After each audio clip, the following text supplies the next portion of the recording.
Time doesn't tick at the same rate everywhere. This is the first thing Einstein realized, and the last thing most people ever truly accept. You assume time is constant, 1 second per second, everywhere, always. But time is more like speed. It changes depending on how fast you're moving and how deep you are in gravity's well.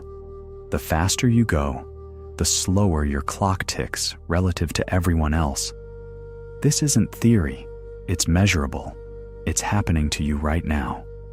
Think about what that actually means. Right now, as you lie still, your phone is experiencing time slightly differently than you are.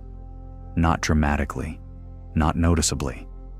But if you measured with instruments sensitive enough, atomic clocks, quantum sensors, the kind of equipment that makes physicists feel briefly important, you'd find that time at the top of your nightstand and time at the level of your mattress are not perfectly synchronized. Your head is aging faster than your feet, not by much, by about 90 billionths of a second over an entire lifetime, but measurably, detectably, objectively real. This is what Einstein meant when he said time is relative. Not relative in the philosophical sense, not time flies when you're having fun or a watched pot never boils. Relative in the sense that two perfectly functioning clocks, both correct, can disagree, and the universe simply shrugs and says, yes, both of you are right. It's a bit like two people using different maps of the same city and discovering the maps don't align, not because one is wrong, but because the city itself is shaped differently depending on where you're standing. Except the city is the universe, and the shape is time. Now, let's drift a little closer to what this actually feels like. You've spent your entire life assuming that now is universal, that this exact moment, this breath, this second is happening everywhere at once, that when you glance at the clock and it reads 11:43 p.m., somewhere across the world it's a different hour, sure, but the same moment, the same slice of time, just labeled differently. But that's not how it works. There is no universal now, no cosmic clock ticking in perfect sync with every other clock. Now is local, personal, relative to your motion and your position in space-time. Someone moving faster than you is living through time more slowly. Someone deeper in a gravity well is aging at a different rate. You are all experiencing your own present moments, and those moments do not line up. It's a bit like trying to coordinate a group video call where everyone's internet connection runs at a different speed. You say something. They hear it a moment later. They respond. You hear them slightly after.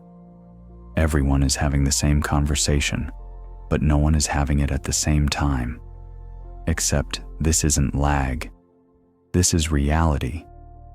And here's the part that really settles uncomfortably in your chest if you think about it too long. You can't feel it. You will never feel time slowing down or speeding up for you. Your watch will always tick at exactly 1 second per second from your perspective. Time dilation is only visible when you compare yourself to someone else. It's a difference, not an experience. Which means you could be living in heavily dilated time right now, moving slowly through the hours while the rest of the universe speeds ahead. And you would have absolutely no way to know unless you checked with someone else. You are alone in your timeline. You always have been. Einstein figured this out in 1905, sitting in a patent office in Switzerland, thinking about trains and clocks and what it would mean if light always traveled at the same speed no matter how fast you were moving. He realized that if the speed of light is constant, then time itself must be variable. It was the only way the math worked, the only way the universe made sense. And ever since, we've been trying to make peace with the idea that time, This thing we use to structure our entire lives, to schedule meetings and mark birthdays and measure how long we've been waiting for a web page to load, is not actually constant at all. It bends, it stretches, it dilates. You just have to move fast enough or fall deep enough to notice, and slowly, quietly, you begin to understand. Time is not something that happens to you. It's something you move through at your own pace. Imagine two twins. One stays on Earth. One boards a spaceship traveling near the speed of light. When the traveling twin returns, they've aged 5 years. Their sibling has aged 50. Both experienced time normally. Both felt every second pass. But one of them lived through far fewer seconds. This isn't a trick. This isn't a metaphor. One twin's future became the other twin's deep, distant past, and neither of them did anything wrong. Let that settle for a moment. You didn't do anything wrong. Your twin didn't do anything wrong. The universe didn't malfunction. Everyone followed the rules. Time simply passed at different rates, as it's allowed to do. And now you're standing face to face with someone who shares your DNA, but not your decade. You left as equals. You return as different generations. The traveling twin steps off the ship, still young, still sharp, still carrying the same 5 years of memories they accumulated during the journey. Their hair hasn't grayed. Their joints don't ache.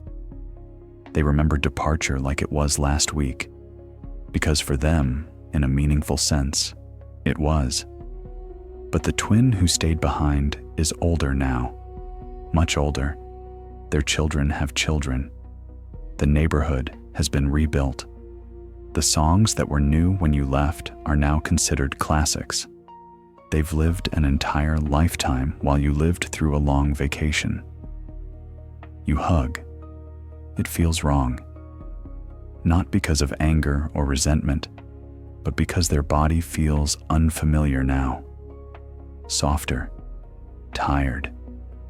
You're embracing someone who used to be your reflection, and now they're a glimpse of what you might look like in 45 years, if you stay still long enough. It's a bit like opening a time capsule you buried as a child, except the time capsule aged and you didn't. Now slowly, we drift into the consequences. Because this isn't just theoretical. This isn't just an equation scribbled on a chalkboard to make physics students uncomfortable. This is a real, measurable phenomenon that has been tested with atomic clocks, particles, and satellites. Time dilation doesn't care whether you find it emotionally acceptable. It simply is. If humans ever achieve near-light speed travel, if we ever build ships capable of crossing the galaxy in a single human lifetime, this will be the price. Not fuel, not distance. Time. You could leave Earth at 25 and return at 30. Your parents would be gone. Your friends would be elderly. The world you knew would exist only in history books. You wouldn't have traveled to the future. You'd just have taken the long way through time while everyone else took the shortcut. And here's the part that makes it worse. You can't split the difference. You can't say, well, let's both age 27 years and call it even. Time doesn't average out. It's not a compromise the universe is willing to make. One of you ages slowly, one of you ages quickly, and both of you are correct. From the traveler's perspective, the journey was short. They sat in the ship, read books, watched movies, ate meals. 5 years passed normally. They didn't feel time slowing down. They didn't notice anything strange. Their watch ticked steadily. Their body aged as expected. From Earth's perspective, 50 years passed, normally, consistently, 1 year at a time. No skipping, no glitches. Both perspectives are true. Both timelines happened. The universe contains both stories, overlapping but not aligned, like two songs played at different speeds that somehow still share the same melody. It's the kind of thing that should feel like a paradox, two contradictory truths coexisting, but relativity doesn't see it that way. Relativity just shrugs and says, time is local. You each had your own experience. Why would they match? And the question that lingers, softly, uncomfortably, as you lie there in the dark. If you were offered the trip, would you take it? Would you board the ship knowing you'd come back young, but alone? Knowing everyone you loved would have aged past you or beyond you or out of reach entirely. Would you trade your place in time for a chance to see the stars up close? It's a bit like being offered immortality, except everyone else still dies on schedule.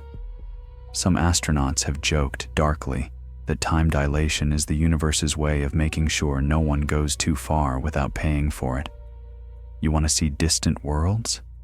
Fine. But you'll lose your own in the process. Not to destruction, not to disaster, just to time. And here's the uncomfortable truth that physics doesn't apologize for. If humanity ever becomes an interstellar species, we'll fracture into different timelines. People on Earth, people on ships, people on distant colonies experiencing different gravitational fields, all aging at slightly different rates, all drifting further apart, not in space, but in time. Family reunions will require relativistic corrections. When are you visiting? Will be a question with no simple answer. You'll call your twin, and they'll be older than you by decades, even though you were born on the same day. And neither of you will be wrong. You'll both just be living in the universe as it actually is, strange, patient, and utterly indifferent to whether you stay synchronized. Welcome to the twin paradox. One of you will bury the other, and both of you will have lived a full life. Every GPS satellite orbits Earth at about 12,500 miles up, moving at roughly 8,700 miles per hour. Because they're moving fast and experiencing weaker gravity than you, their clocks tick differently, faster, actually, by about 38 microseconds per day. If we didn't correct for that, your GPS would drift by miles within weeks. Your phone knows where you are because engineers programmed it to account for Einstein's relativity. You are navigating through space-time, not just space. Think about that for a moment. You pulled out your phone today, maybe to find a coffee shop, maybe to navigate to an address you'd never been to before. You typed in a destination, and within seconds, a blue line appeared on your screen showing you exactly how to get there, turn by turn, accurate to within a few meters. You didn't think about relativity. You didn't think about time dilation. You just followed the directions. But your phone did think about it. It had to. Because without correcting for the fact that time moves differently in orbit than it does on the ground, GPS wouldn't work. Not eventually. Not after some dramatic failure years down the line. Immediately. Within hours, your position would start drifting. Within days, it would be off by kilometers. Within weeks, your navigation app would tell you that you're in the wrong city entirely. All because time passes at different rates, depending on where you are and how fast you're moving. It's a bit like trying to meet someone for lunch when their watch is running faster than yours, except instead of being 5 minutes late, you end up in a different neighborhood. Now, let's drift a little closer to how this actually works. GPS relies on timing, extremely precise timing. Each satellite broadcasts a signal that says, essentially, I am here and the time is now. Your phone picks up signals from multiple satellites, compares the timestamps, and uses the tiny differences in arrival time to calculate exactly where you are. But here's the problem. those satellites are moving fast. At 8,700 miles per hour, special relativity kicks in. Their clocks tick slower than yours by about 7 microseconds per day. Not much, but measurable. At the same time, those satellites are farther from Earth's gravitational pull. General relativity kicks in. Their clocks tick faster than yours by about 45 microseconds per day. Also not much. Also measurable. The two effects don't cancel out. They combine. The result is a net gain of about 38 microseconds per day, time running faster in orbit than on the ground. 38 microseconds doesn't sound like much. It sounds like the kind of error you could ignore. Except light travels 209,297,792,458 meters per second. In 38 microseconds, light travels over 11 kilometers. If you didn't correct for relativity, your GPS would tell you that you've moved 11 kilometers when you haven't moved at all. Every single day, the error would compound. Your position would drift further and further from reality, and your phone would have no idea where you actually were. So engineers did something remarkable. They programmed the satellites to tick at a slightly different rate than clocks on Earth.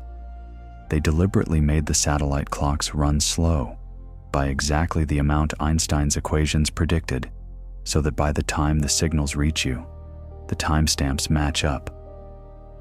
Your phone isn't just calculating distance, it's calculating space-time intervals. It's solving relativistic equations every single time you ask for directions.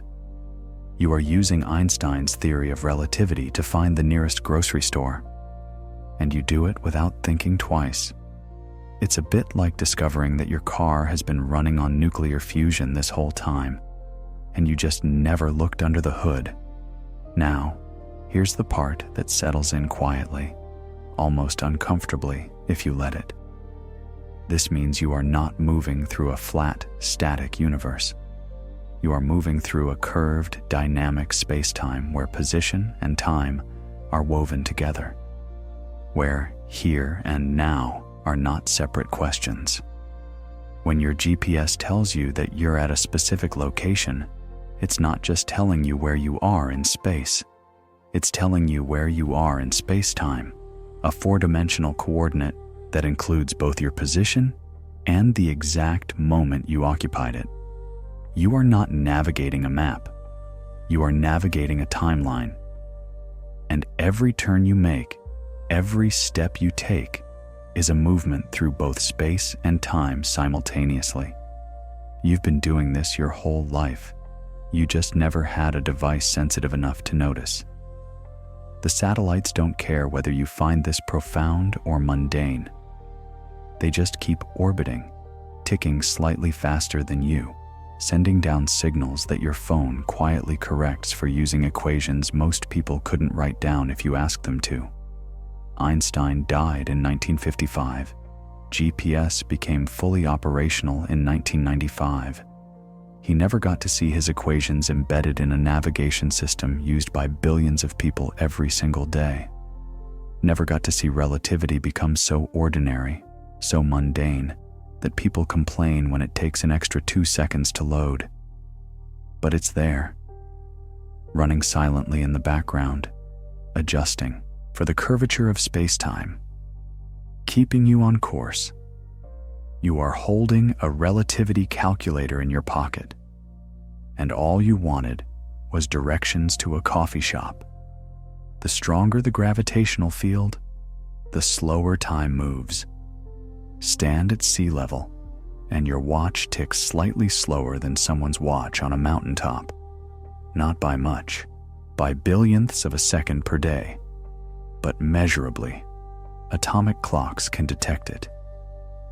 If you spent your entire life at the bottom of a skyscraper while your twin lived at the top, you'd age slightly less. Gravity doesn't just shape space, it shapes duration itself.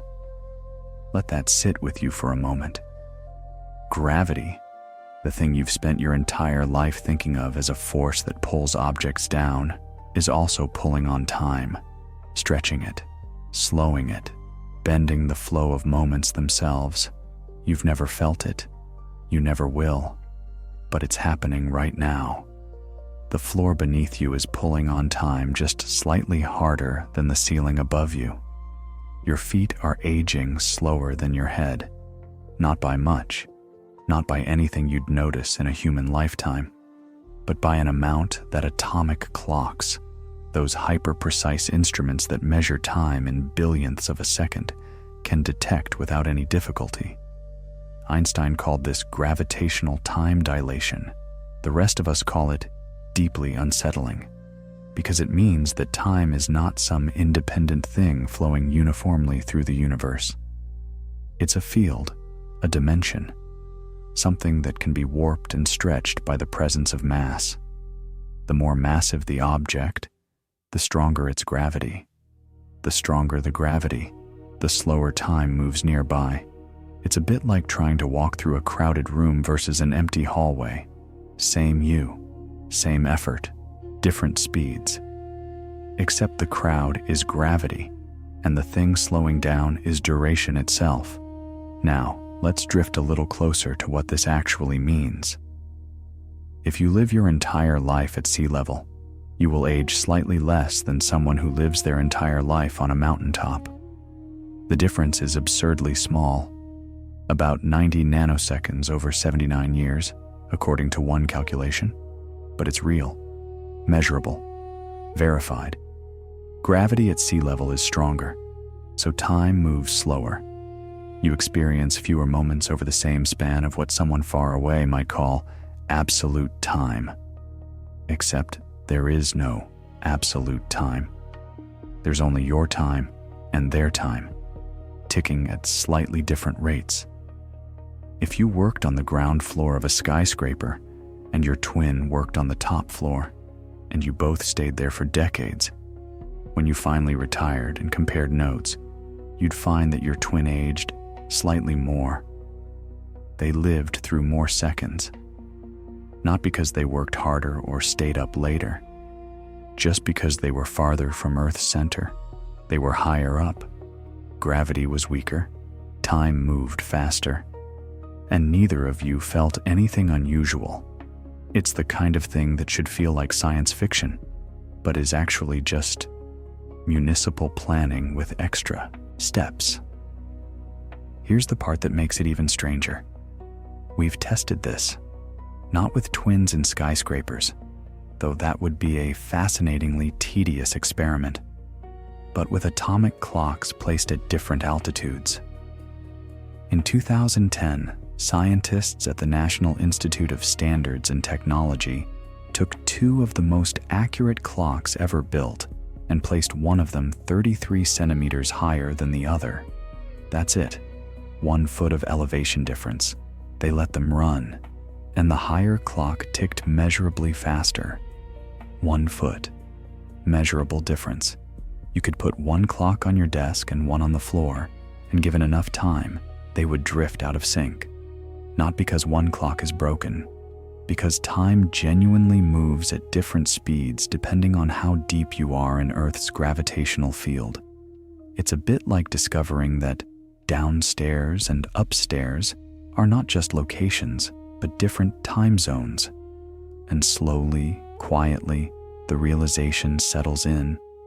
Every step you take up a staircase is a step into slightly faster time. Every step down is a step into slightly slower time. You're not just moving through space. You're moving through gradients of duration. You are climbing through time itself. Now here's the deeply uncomfortable thought. If gravity slows time, and Earth's gravity is relatively weak compared to, say, a neutron star or a black hole, then there are places in the universe where time moves so slowly that a single second for you could be years, decades, eons for someone far away. Stand close enough to a black hole, and you could watch the universe age around you. Stars would burn out, galaxies would drift apart. Entire civilizations could rise and fall while you experienced a lazy afternoon. Not because you're immortal, not because time stopped, just because gravity bent time so severely that your clock barely ticked while everyone else's raced ahead. You'd feel normal, calm, maybe a little bored, and the universe would end around you in what felt like a long weekend. Gravity doesn't just pull objects together, it pulls moments apart, and there's no escaping it, no altitude you can reach where gravity lets go entirely. As long as there's mass, there's gravity. As long as there's gravity, time is being stretched. You have lived your entire life in bent time. You just never had a clock precise enough to notice. Muons are subatomic particles created when cosmic rays hit the upper atmosphere. They live for about 2.2 microseconds, barely long enough to travel 600 meters before decaying. But we detect them at sea level, over 10 kilometers down. They shouldn't make it, except they're moving at nearly the speed of light. From their perspective, time slows down so much that their short lifespan stretches long enough to reach the ground. They're not living longer. They're living slower, and that's why they survive. Think about what that means. Right now, as you lie there, cosmic rays from distant stars are slamming into Earth's upper atmosphere. These aren't gentle taps. They're high-energy collisions that shatter atoms and create showers of particles, including muons, tiny, unstable fragments of matter that begin decaying the instant they're born. A muon's life is almost incomprehensibly short. 2.2 microseconds. That's 0.0022 seconds. In that time, even moving at nearly the speed of light, a muon should only travel about 660 meters before it decays into other particles and disappears. The upper atmosphere where muons are created is about 15 kilometers up. Do the math. They shouldn't make it even halfway down, but we detect them at sea level, constantly. About 10,000 muons pass through every square meter of Earth's surface every minute. They rain down on you continuously, passing through your body without you noticing. Tiny time travelers completing impossible journeys. They're doing something that should be physically impossible. Except it isn't impossible. It's relativistic. From your perspective, standing on the ground, those muons are moving at about 99.5% the speed of light. At that speed, time dilation becomes extreme. Their internal clocks, if particles can be said to have clocks, are ticking about 10 times slower than yours. What you experience as 22 microseconds, they experience as 2.2 microseconds. Their brief lifespan gets stretched across enough of your time for them to complete the journey. It's a bit like watching someone run a marathon and fast forward while they experience it at normal speed. But here's where it gets stranger. From the muon's perspective, time isn't slowing down at all. The muon experiences its full 2.2 microsecond lifespan at normal speed. It doesn't feel like it's living longer. It doesn't have extra time to think or exist or do whatever muons do in their brief lives. Instead, from the muon's perspective, the distance shrinks. Length contraction, another consequence of relativity. When you move near light speed, distances compress in your direction of travel. That 15-kilometer journey through the atmosphere, from the muon's point of view, it's only about 1.5 kilometers, short enough to cross in 2.2 microseconds, even with time to spare. Both perspectives are correct. You say the muon's time dilated. The muon says the distance contracted. The universe says, yes, exactly. Both of those are the same thing viewed from different frames of reference. It's like two people describing the same sculpture from opposite sides and arguing about which direction it's facing. Now, slowly, let this sink in. This isn't theoretical. This isn't a thought experiment. This is happening above you right now, continuously, measurably. Every muon that reaches the ground is direct. physical proof that time dilation is real. We've been detecting muons at sea level since 1936. For decades, physicists were puzzled. The math said they shouldn't survive the journey. The detectors said they did. It wasn't until we fully understood relativity that the mystery resolved itself. The muons weren't breaking the rules. They were following them perfectly. Time was just more flexible than we thought. And here's the part that settles uncomfortably in your mind if you think about it too long. If time dilation works for muons, if these tiny particles can stretch their existence across impossible distances just by moving fast enough, then it works for everything. For anything moving fast enough, time genuinely measurably slows down. It's not an illusion. It's not a trick of perception. It's the actual structure of space-time responding to motion. Every muon that passes through you tonight is a messenger from the upper atmosphere carrying proof that Einstein was right. That time is not what you think it is. That duration itself bends to accommodate the speed of light. You are being continuously penetrated by evidence that time is negotiable, and you don't feel a thing. These particles complete their impossible journey and decay into electrons and neutrinos somewhere inside the Earth. Their brief existence, a perfect demonstration of physics you'll never directly perceive. They shouldn't exist at sea level, but they do, because time let them. Every astronaut who's ever spent time on the International Space Station has aged slightly less than people on Earth. Not by years, by fractions of a second, but measurably. Because they're moving at 17,500 miles per hour, time passes slower for them. Astronaut Sergei Krikalev spent 803 days in space over his career. He came back about 0.02 seconds younger than if he'd stayed on Earth. He is technically a time traveler, just not a very dramatic one. 0.02 seconds, that's less time than it takes you to blink, less time than it takes to say time travel. But it's real, measurable, a genuine displacement in time that Krikalev carries with him for the rest of his life. He is 0.02 seconds in Earth's future, or Earth is 0.02 seconds in his past, depending on how you want to think about it. Every astronaut who's ever orbited Earth has experienced this.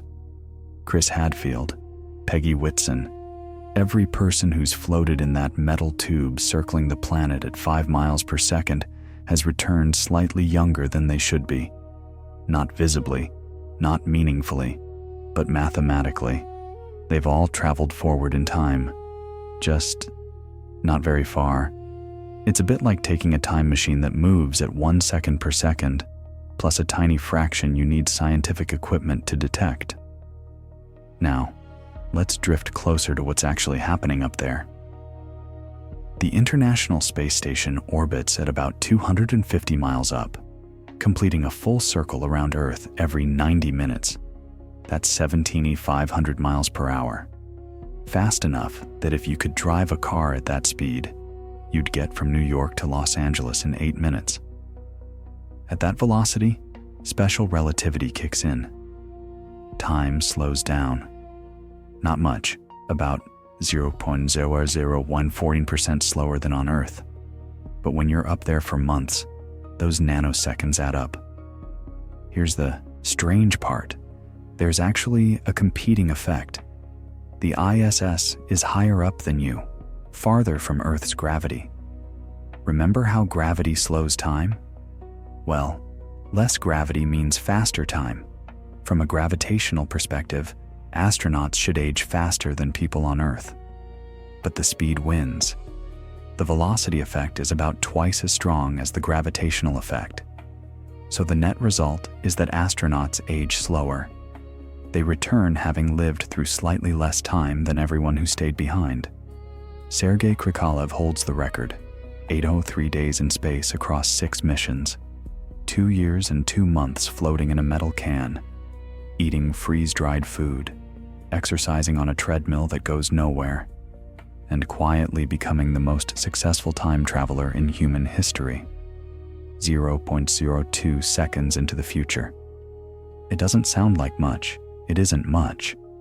But think about what it means.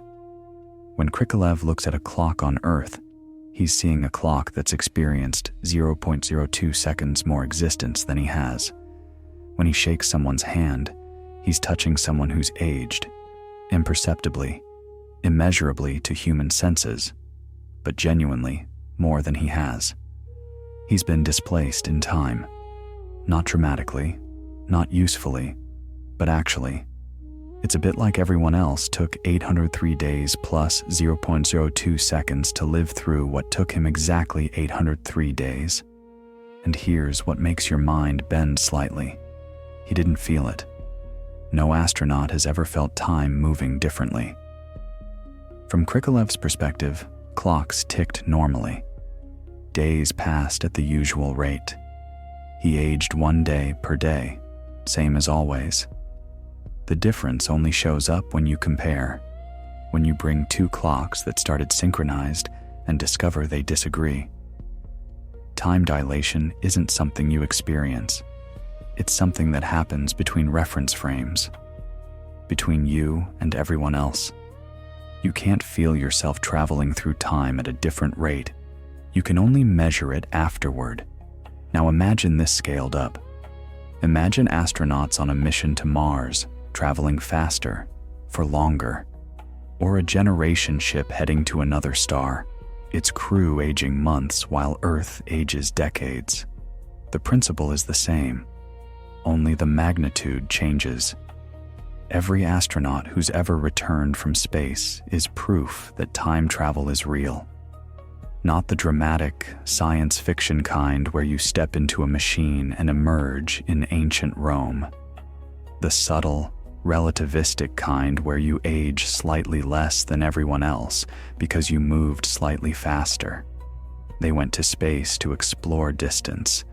They came back having explored time, and the gap between them and Earth, that 0.02 second displacement for Krikalev, is permanent.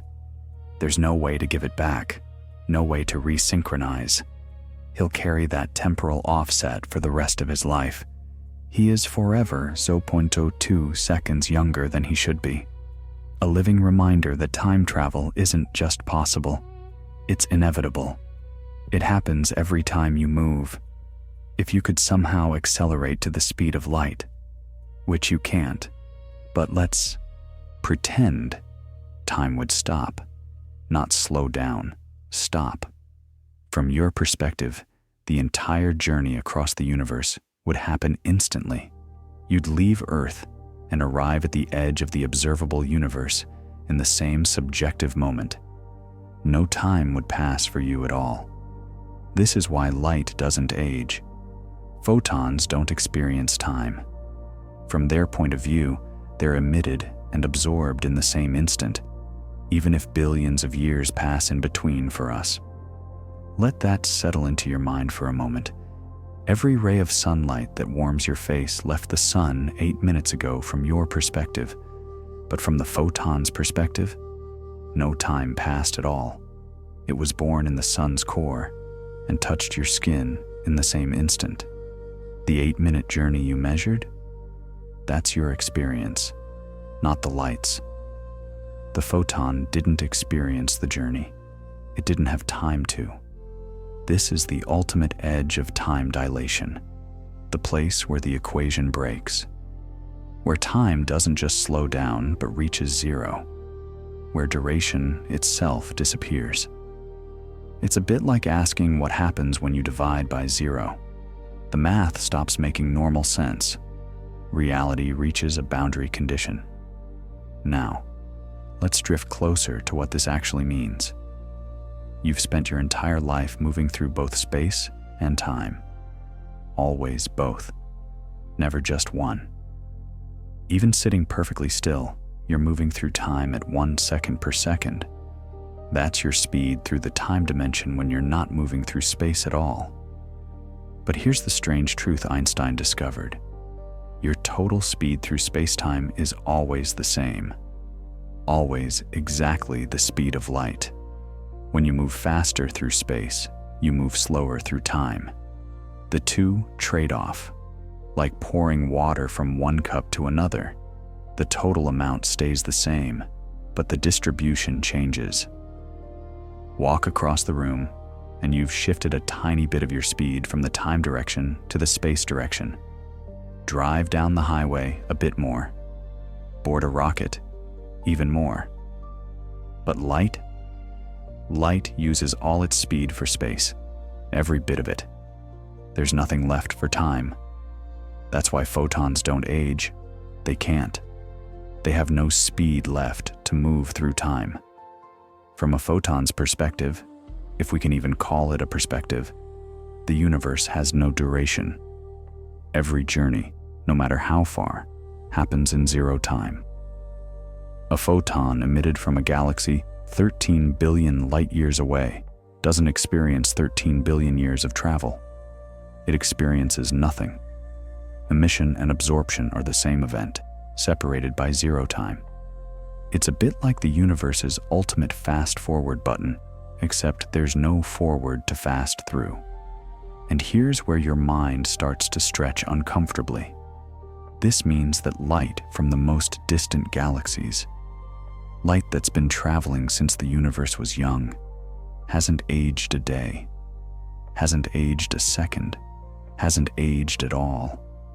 That ancient light hitting your telescope, it's newborn, 0 seconds old from its own reference frame. It's you who's old, you who's experienced billions of years. The light just existed, once, instantly, without duration. Now you might wonder, what would it feel like to travel at light speed? The answer is that it wouldn't feel like anything. You wouldn't have experiences. You wouldn't have thoughts. You wouldn't have time for thoughts. From your perspective, you'd cease to exist at your origin and instantly exist at your destination, with no experience in between, no journey, no passage, just a discontinuous jump from here to there. Except even that description is wrong because it implies two separate moments, a before and an after. But at light speed, there is no before and after. There's just a single point in your personal timeline, a dot, not a line. This is why you can't actually reach light speed. It's not just that you'd need infinite energy, though you would. It's that reaching light speed would mean stopping your existence as a thing that experiences time. You'd become like a photon, an entity without duration, without experience, without the ability to measure or think or be in any meaningful sense. You can approach light speed, get arbitrarily close, 99%, 99.9%, 99.99999%, and at each step, time would slow more and more. A journey across the galaxy might take you only days from your perspective, while millions of years pass outside. But you can never reach 100%. That's the universe's hard limit. The boundary between existing in time and existing without it. Between being and merely connecting 2 points in space-time. Light lives at that boundary, has always lived there, will always live there, moving through space at maximum speed, through time at zero speed. Every photon in the universe is frozen at the moment of its creation, carrying that single instant across billions of light years without experiencing any of it. They're the universe's only true time stoppers, and they don't even know it, because knowing requires time. If you hovered just outside a black hole's event horizon, time would slow to a crawl for you. But for the rest of the universe, time would continue normally. Or, from your perspective, rapidly. You could watch the stars age, civilizations rise and fall, galaxies collide, all while your watch ticks forward by mere minutes. You wouldn't feel rushed, you wouldn't feel slow, you'd just exist, while the universe fast-forwards around you like a time lapse you can't pause. Think about what that actually means. You're floating there, engines burning just enough to keep you from falling in, watching the cosmos through your viewport. Your coffee is still warm. Your heartbeat is steady, normal, maybe 70 beats per minute. Everything inside your ship feels ordinary. But outside, stars are being born and dying in what looks like seconds. Entire stellar generations cycling through their existence while you sip your coffee and check your instruments. The universe is aging centuries, millennia, epochs, and you're experiencing minutes. Maybe an hour if you stay long enough. You're not watching history. You're watching all of history, compressed into an afternoon. It's a bit like accidentally setting a video to 10,000x speed, except the video is reality and there's no pause button. Now, let's drift closer to the edge. The event horizon of a black hole is the point of no return, the boundary where space curves so severely that all paths lead inward. But just outside that boundary, in what physicists call the photon sphere, gravity is strong enough to bend time almost to breaking, but not quite enough to trap you forever. Here, a black hole the mass of our sun would slow your time by a factor of thousands. A supermassive black hole like the one at the center of our galaxy? Millions. You could orbit just outside the event horizon for what feels like a day, and return to find that Earth, if it still existed, had aged millions of years. Your friends would be fossil records. Your species might be extinct. The continents would have drifted into new configurations. And you'd still have leftovers in your ship's refrigerator from yesterday's dinner. This isn't science fiction. This is what Einstein's equations predict, and what every observation we've made of black holes confirms. Time dilation near extreme gravity is so severe that it effectively becomes a one-way window into the future. Not your future, everyone else's. From your perspective near the black hole, the distant universe would appear to be in fast forward. Stars would streak across the sky. Supernovae would flash like fireworks. If you could somehow see Earth, which you couldn't, but let's imagine, you'd watch cities rise and fall like sandcastles in a time lapse. Forests would spread and recede like breathing. Ice ages would come and go like seasons. You'd be witnessing deep time, geological time, astronomical time, all compressed into your biological time. It's a bit like being forced to watch the entire extended edition of Earth's history, except you can't skip the boring parts, and everyone you know dies in the first few seconds. And here's the truly unsettling part. You wouldn't feel any of this. Your watch would tick normally. Your thoughts would flow at their usual pace. Your body would age one day per day. As always, time dilation isn't something that happens to you. It's something that happens between you and everything else. You're not moving through time slowly. Everyone else is moving through time quickly. Or they think you're moving slowly while they move normally. Both perspectives are correct. Neither is privileged. This is what relativity means. There's no universal clock to check who's really moving through time at the correct rate. Now imagine trying to return. You fire your engines, climb out of that gravitational well, and head back to Earth. The journey takes you a few months from your perspective. But as you climb away from the black hole, as time speeds back up to match the rest of the universe, you realize the truth. Millions of years have passed. The Earth you return to, if it exists at all, wouldn't recognize you. You'd be a visitor from deep history, an archaeological impossibility, a person out of time, carrying memories of a world that existed geological ages ago. You didn't travel to the future. The future traveled past you while you stood still in time, held in place by gravity so strong it could barely let moments pass. This is the black hole's cruelest joke. It offers you the universe's ultimate observation deck. a place where you can watch cosmic history unfold in real time. But the price of admission is everything and everyone you've ever known, and there's no going back. There never was. Einstein didn't just say time can dilate. He said time and space are woven together into a single fabric, space-time. You're not moving through space and time separately. You're moving through space-time at a constant speed, the speed of light, always. When you move faster through space, you move slower through time. When you sit still in space, you move faster through time. The total speed stays the same. You're always moving at light speed through space-time. You just get to choose the direction. Sit with that for a moment. Right now, as you lie perfectly still, you are moving at 186,282 miles per second. Not through space.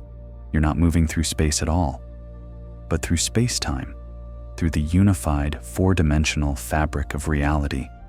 And because you're using none of your speed for spatial movement, you're using all of it for temporal movement. You are racing through time at the maximum possible speed. This is why you're aging. This is why your watch ticks. This is why cause leads to effect. You're flying through the time dimension at light speed, and that motion is what you experience as now becoming, then becoming memory. It's a bit like finding out you've been on a cosmic treadmill your entire life, running at full speed, but you get to choose whether to run forward, sideways, or through time itself. Now, let's drift into what this actually means. Imagine space-time as a four-dimensional block. 3 dimensions of space, length, width, height. 1 dimension of time. Your entire life, from birth to death, is a line through this block. A path. What physicists call a world line. You think you're moving along this path, experiencing it moment by moment. But Einstein suggests something more disturbing. The entire path already exists. Past, present, and future are all equally real, laid out in the space-time block like a route on a map. You're not creating your future. You're just experiencing a path that already exists in 4 dimensions. Your birth is still there, at one end of your world line. Your death is there too, at the other end. And you, whatever you means in this context, are experiencing a particular slice of this pre-existing path that you call now. It's a bit like being a train on tracks that you can't see, convinced you're choosing your direction while following rails that were always there. This is called the block universe theory, and it's a direct consequence of space-time being unified. If time is just another dimension like space, then the future exists in the same way that north exists, even when you're facing south. It's already there. You just haven't experienced it yet. And here's where it gets uncomfortable.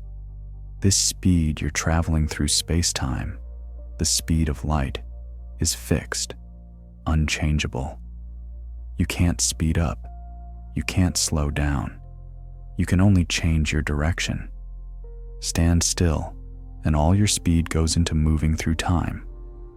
Start walking, and you've stolen a tiny bit of speed from your time motion and redirected it into space motion. You're now moving slightly slower through time. Get in a car, steal a bit more. Get in a rocket, even more. The faster you move through space, the more of your fixed space-time speed you're using for spatial movement, leaving less for temporal movement. This is why time dilates. You haven't changed your total speed through space-time. You've just changed the mix. You're like a boat that can only travel at one speed, choosing how much to go north versus east. Except the directions are space and time, and the speed is light. Every decision to move is a decision to age slower. Every moment of stillness is a moment of maximum aging. You're constantly making trade-offs between space and time without realizing it. Walking to the kitchen? You just traded a few microseconds of time for a few meters of space. Flying to another country? You've exchanged hours of your time speed for thousands of miles of space speed. The exchanges are tiny at human speeds, but they're real, measurable, happening constantly. You've been negotiating with space-time your entire life, making unconscious trades, swapping time for distance, distance for time, never able to increase your total speed, only able to redistribute it. And the universe enforces this speed limit absolutely. Try to exceed light speed through space, and the universe says, you can't, because you're already moving at light speed through space-time. There's no more speed to allocate. You've maxed out your cosmic velocity budget. This is why light itself doesn't experience time.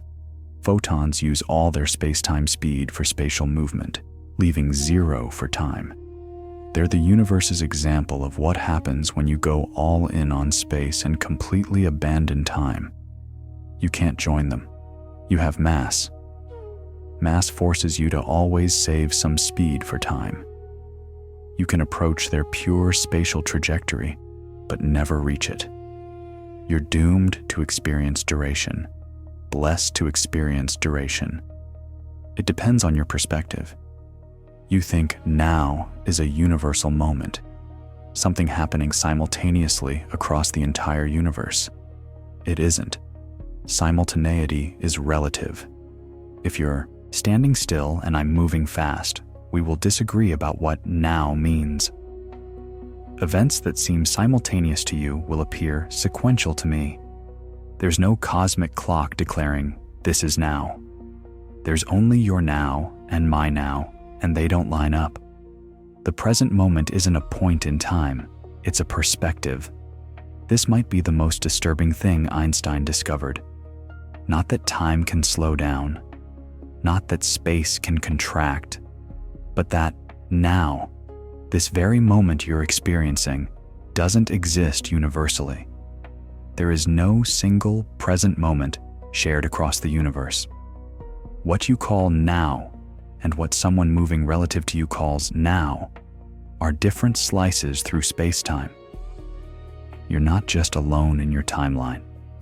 You're alone in your present. Let's drift closer to what this actually means. Imagine you're standing on Earth, and there's an astronaut on a distant planet, 10 light years away. From your perspective, standing still, there's a specific moment on that distant planet that's happening right now. You can't see it. The light won't reach you for 10 years, but you can imagine it. Someone there is having lunch or sleeping or looking at their own sky right now, simultaneous with your present moment. But here's the problem. If you start walking, your now changes, not your local now. Your present moment still feels normal, but your slice through space-time, what you consider to be simultaneous across the universe, tilts. Just from walking, your now on that distant planet shifts, maybe by minutes, maybe by hours.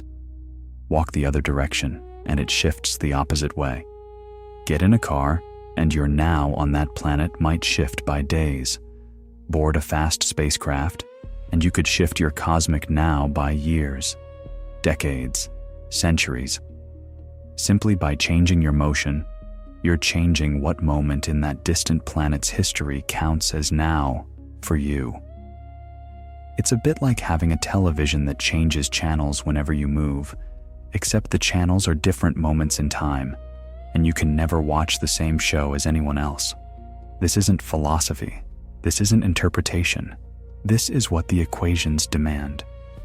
When you account for the finite speed of light and the relativity of motion, simultaneity becomes relative. There's no way around it. Two events that happen at the same time for you might happen at different times for me. An alien civilization might be debating whether to visit Earth right now from your perspective, while from my perspective, moving relative to you, they made that decision yesterday. or they won't make it until tomorrow. Both perspectives are equally valid. Neither is more correct. The universe doesn't take sides, and here's where your mind starts to bend. If there's no universal now, then the entire universe doesn't have a single present moment. There's no cosmic snapshot where everything exists simultaneously. Each observer carries their own present, their own definition of simultaneity, and these presents slide past each other like sheets of ice on a lake. You and your friend walking beside you share almost the same now because you're moving together. But someone driving past has a slightly different now. Someone on a plane, even more different. An astronaut orbiting Earth has a now that's tilted relative to yours, even if only by nanoseconds. We're all living in slightly different present moments, overlapping but not identical, like circles in a Venn diagram, where no two people occupy exactly the same intersection. It's a bit like everyone wearing watches that show slightly different times, except instead of being wrong, they're all correct for their own frame of reference. This shatters our intuition about reality. You want to believe that when you think of your friend on the other side of the world, there's a specific moment they're experiencing right now. But there isn't. Not objectively. Your now for them depends on how you're moving. Change your motion, and you change which moment of their life counts as now for you. The universe doesn't have a present moment. It has billions of present moments, one for each observer, sliding and tilting relative to each other as everyone moves through space-time on their own trajectory. You can never truly sync up with anyone else. Even stopping to stand perfectly still doesn't help, because still, relative to what? The Earth? The Sun? The galaxy? There's no universal reference frame to anchor your now to. You are temporally alone. Everyone is. We live in overlapping presents that never quite align, each of us defining our own slice through the block of space-time, calling it now, while the universe shrugs at our need for synchronicity. And the strangest part? You'll never feel this isolation. Your present always feels universal. It always seems like now must be the same everywhere. The illusion of a shared present is so strong that it took Einstein to realize it was an illusion at all. But it is. Your now is yours alone. A perspective, not a moment. A slice, not a truth. Light takes time to travel. The light reaching your eyes right now from across the room left those objects nanoseconds ago. Sunlight is 8 minutes old. Starlight can be thousands of years old. You have never seen anything as it is right now. You've only seen the past. And because of relativity, there's no way to correct for this. There's no true present you can access. You are forever living in a delayed broadcast of the universe, slightly out of sync with everything else. Think about what that means. Right now, as you look around your room, you're not seeing the present. You're seeing a collection of micro-pasts, the wall across from you. You're seeing it as it was about 10 nanoseconds ago. Your feet, about 6 nanoseconds ago. The moon through your window, 1.3 seconds ago. The sun, if it's daylight, 8 minutes and 20 seconds ago. You have never, not once in your entire life, seen anything as it actually is in the present moment. You've only seen light that's already old by the time it reaches your eyes. You're watching the universe on a delay that you can never eliminate. A lag that's built into the fundamental structure of reality. Every photon that enters your eye is a messenger from the past, carrying outdated information about a moment that's already gone. It's a bit like living your entire life watching security camera footage that's always running a few seconds behind, except there's no live feed to switch to. Now, let's drift deeper into this temporal isolation, When you look at someone's face from across a dinner table, you're seeing them as they were about 10 nanoseconds ago. That's not much, imperceptible, but it's real. The expression you're seeing already happened. The words coming from their mouth left moments before the sound reaches your ears. You're having a conversation with the recent past, responding to information that's already obsolete by the time you process it. Every human interaction you've ever had has been conducted through this veil of delay. When you watch the sunset, you're watching the sun as it was 8 minutes ago. The sun you're seeing has already moved. It's already lower. In fact, when you see the sun touch the horizon, the actual sun has already set. It's below the horizon. Gone. You're watching a light echo of a star that's no longer where you see it. Every sunset you've ever watched was already over before you saw it begin. And the stars? The stars are ghosts. The light from Sirius, the brightest star in the night sky, is 8.6 years old. When you look at it, you're seeing 2016. Polaris, the North Star, that light is 323 years old. You're seeing the 1700s. The Andromeda Galaxy, barely visible to the naked eye, that light left 2.5 million years ago, when early humans were just learning to use stone tools. Some of the stars you see tonight are already dead. They died centuries ago, millennia ago, but their light is still traveling toward us, still telling us they exist when they don't. You're navigating by corpses, making wishes on stars that might not be there anymore. The night sky is a graveyard of light. And here's the part that makes it worse. There's no way to fix this. No way to see the real present. You might think, well, if I know light from the sun takes 8 minutes to get here, I can just add 8 minutes and know what the sun is doing right now. But remember what we learned about simultaneity? There is no universal now. What counts as right now on the sun depends on how you're moving relative to it. The present is not only invisible, it's undefinable. You are trapped in your own light cone, a region of space-time from which light has had time to reach you. Everything outside that cone is unknowable. Not just unknown, unknowable. It hasn't happened yet from your perspective, even if it happened years ago from someone else's. It's a bit like being in a dark room with a very slow flashlight that takes time to illuminate anything, and by the time the light shows you what's there, it's already moved. Every photograph ever taken is a picture of the past. Every mirror shows you yourself as you were nanoseconds ago. Every star map is a historical document. Every observation is archaeology. You've never seen your own face in real time. When you look in a mirror, you're seeing yourself as you were about 2 nanoseconds ago, the time it takes light to travel to the mirror and back. Even your self-image is outdated. And your brain? Your brain takes about 80 milliseconds to process visual information. So not only are you seeing the past, you're seeing a past that's been further delayed by processing time. The universe you experience is running about 1/10 of a second behind whatever reality might mean. You are biologically incapable of experiencing the present. This delay saved your ancestors. It gave them time to process threats, recognize patterns, make decisions. But it also means consciousness itself is fundamentally retrospective. You don't experience and then remember.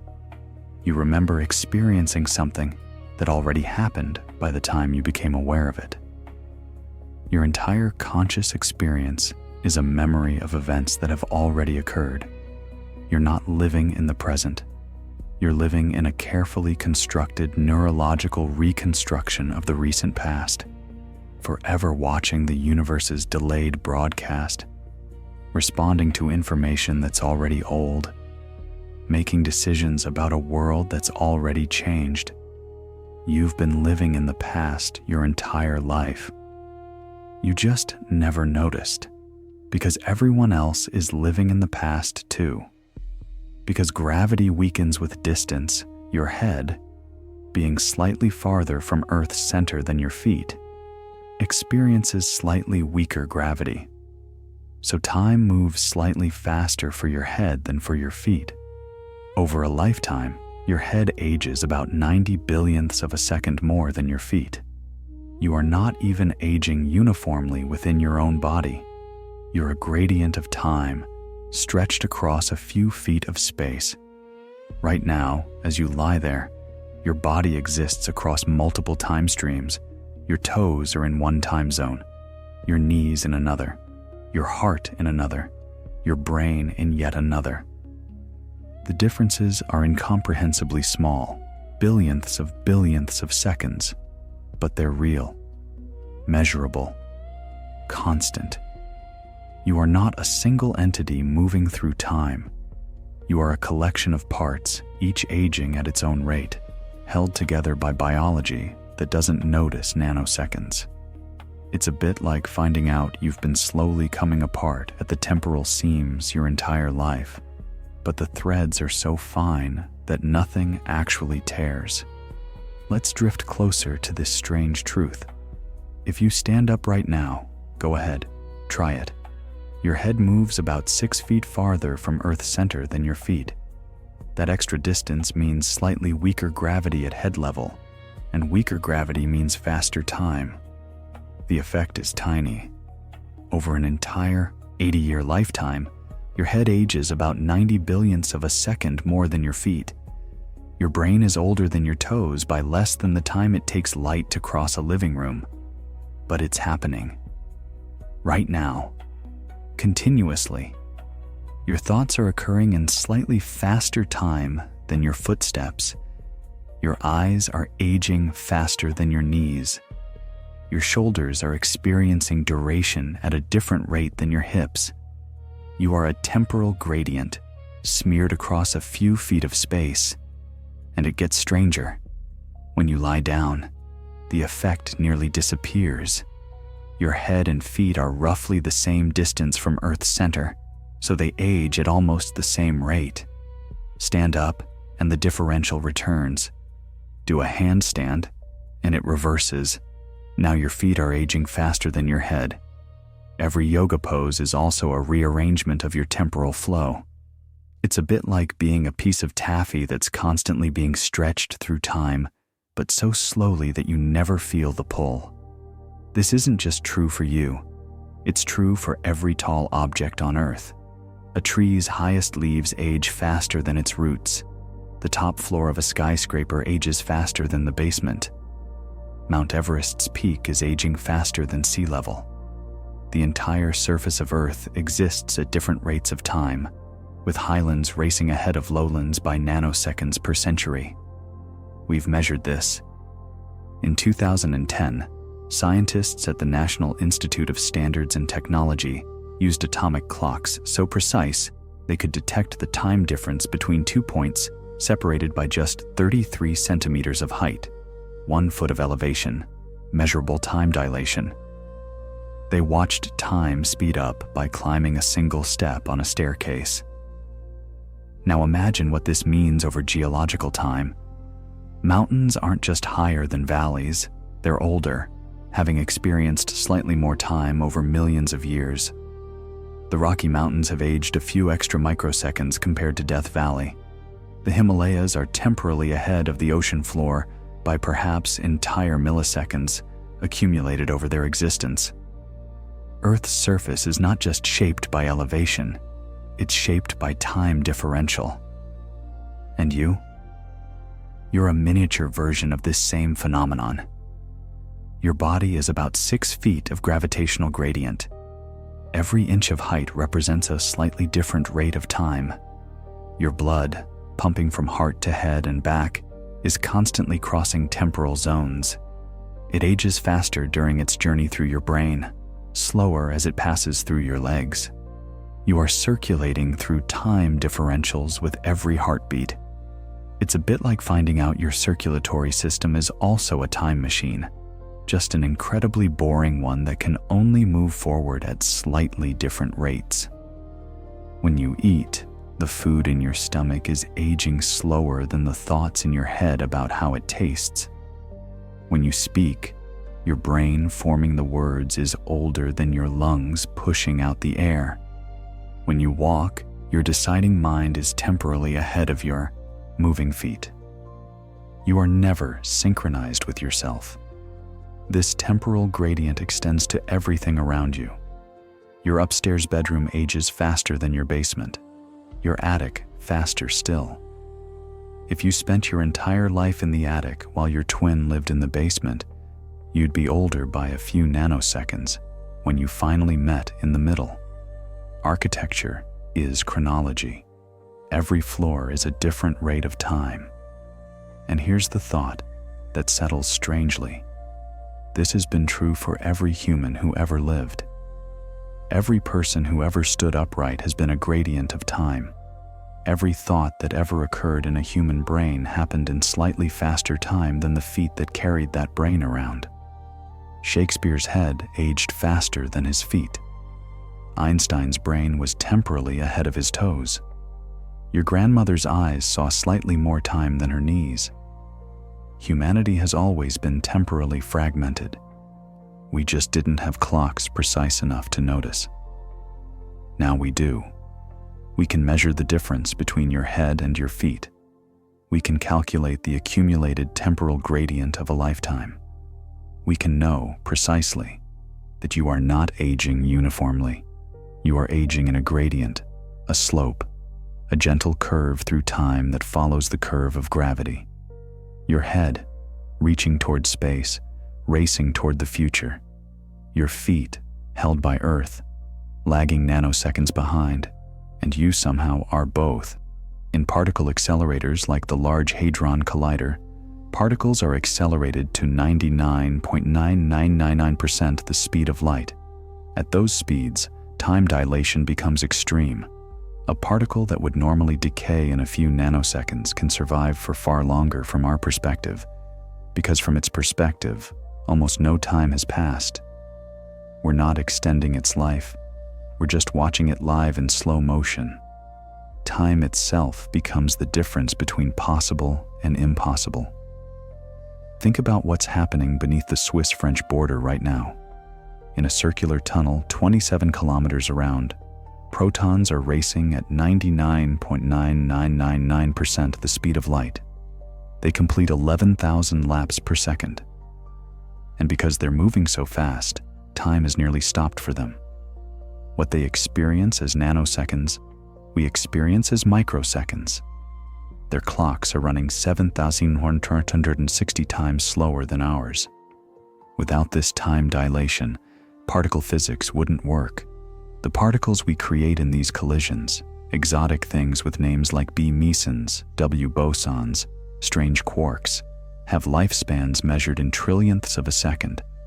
They should decay before traveling even a millimeter. But at near light speed, that trillionth of a second stretches. What would be an impossibly short journey becomes achievable. The particles don't know they're living longer.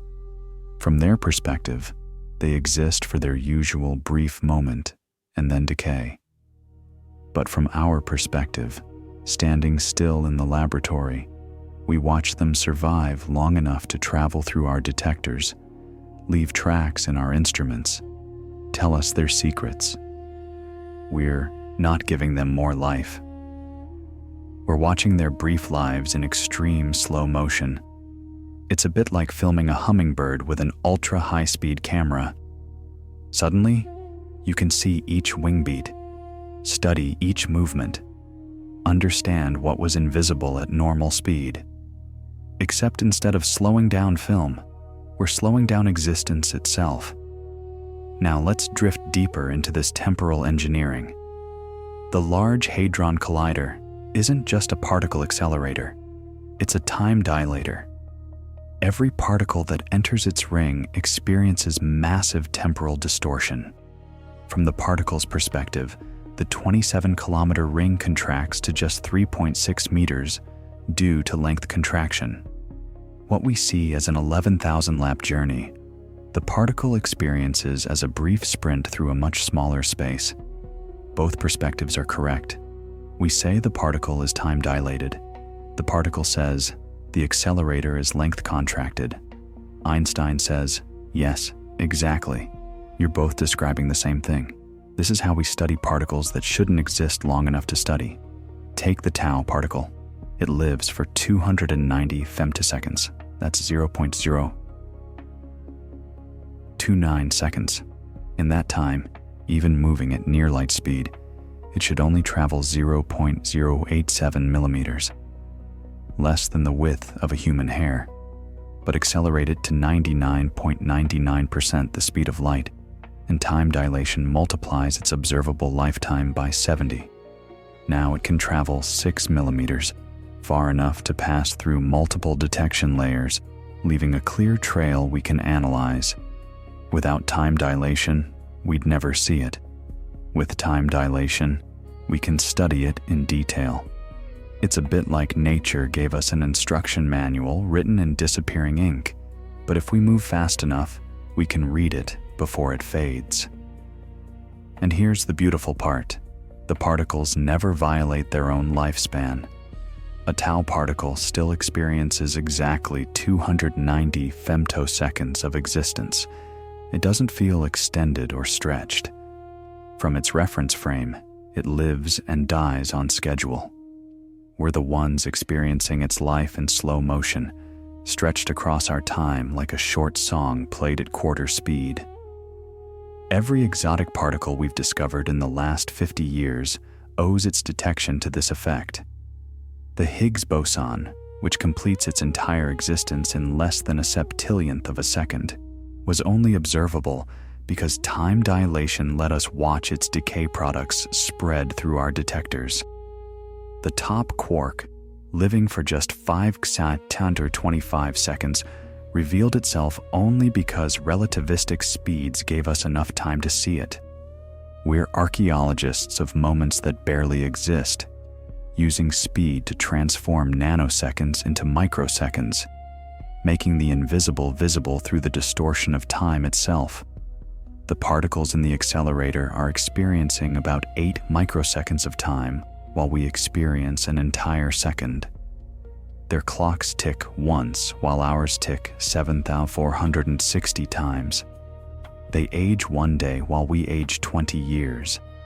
If a particle could think, it would experience the journey around the accelerator as instantaneous, but we watch it circle thousands of times, measuring, recording, learning.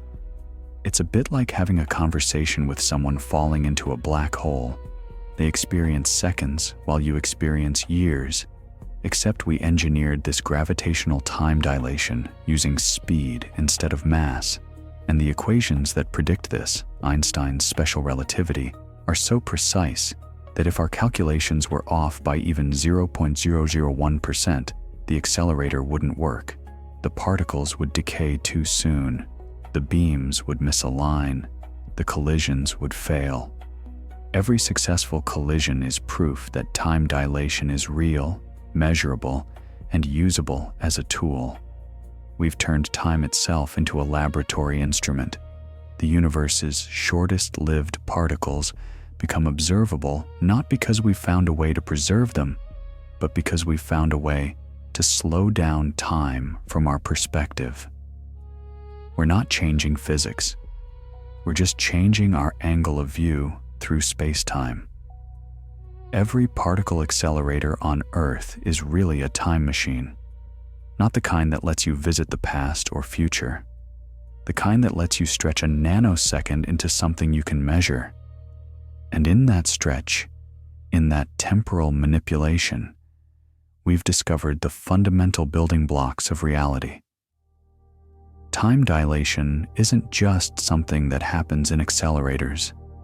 It's why accelerators work at all.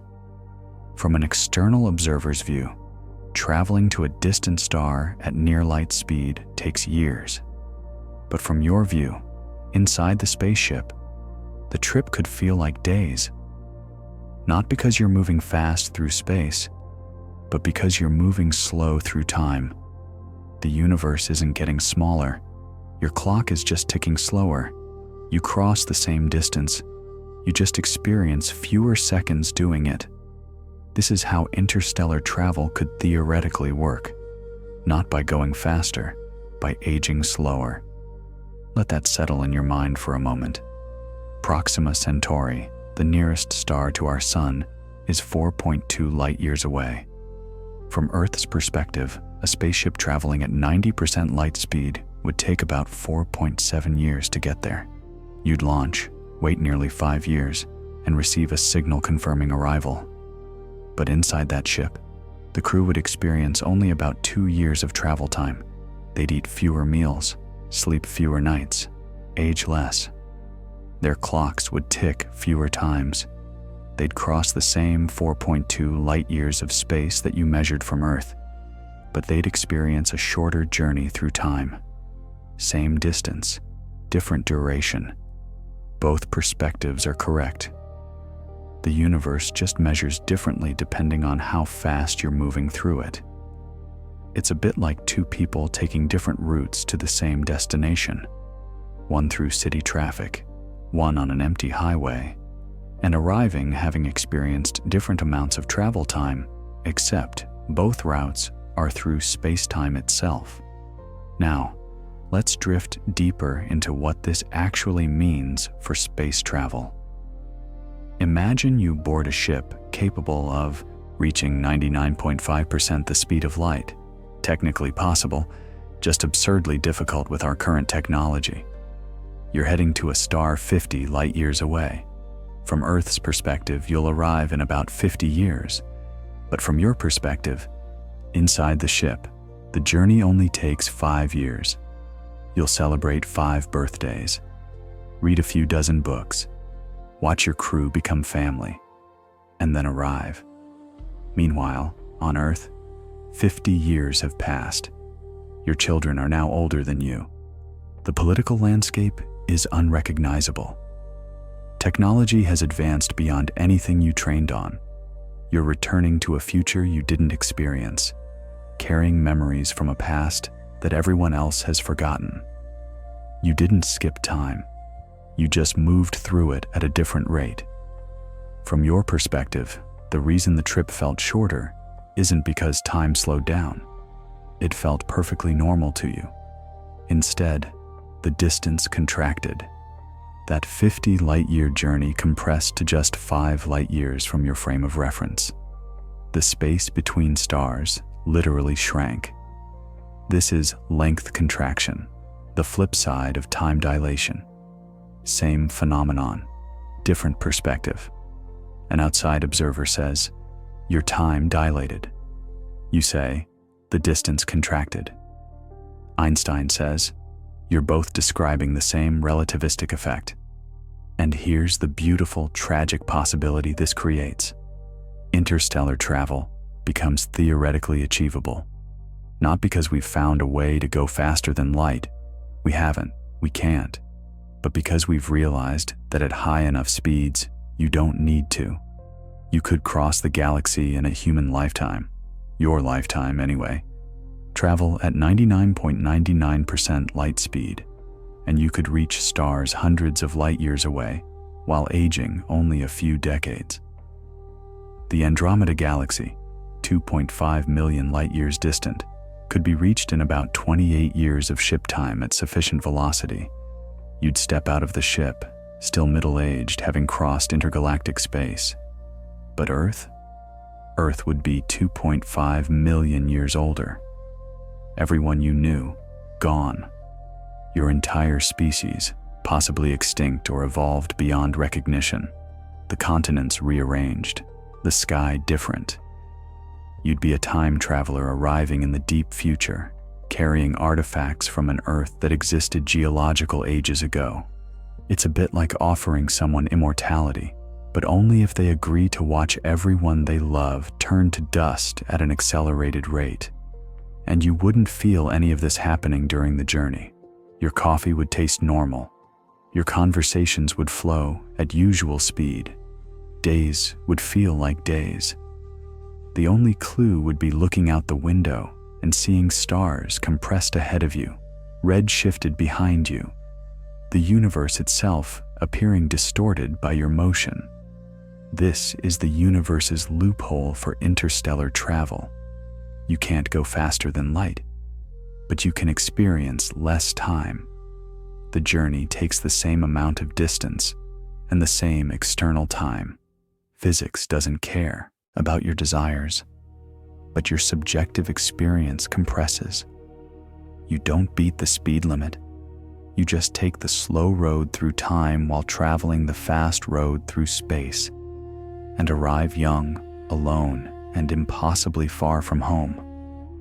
This is how we could reach the stars, not by going faster, by aging slower. If you watched someone fall into a black hole, you'd never see them cross the event horizon.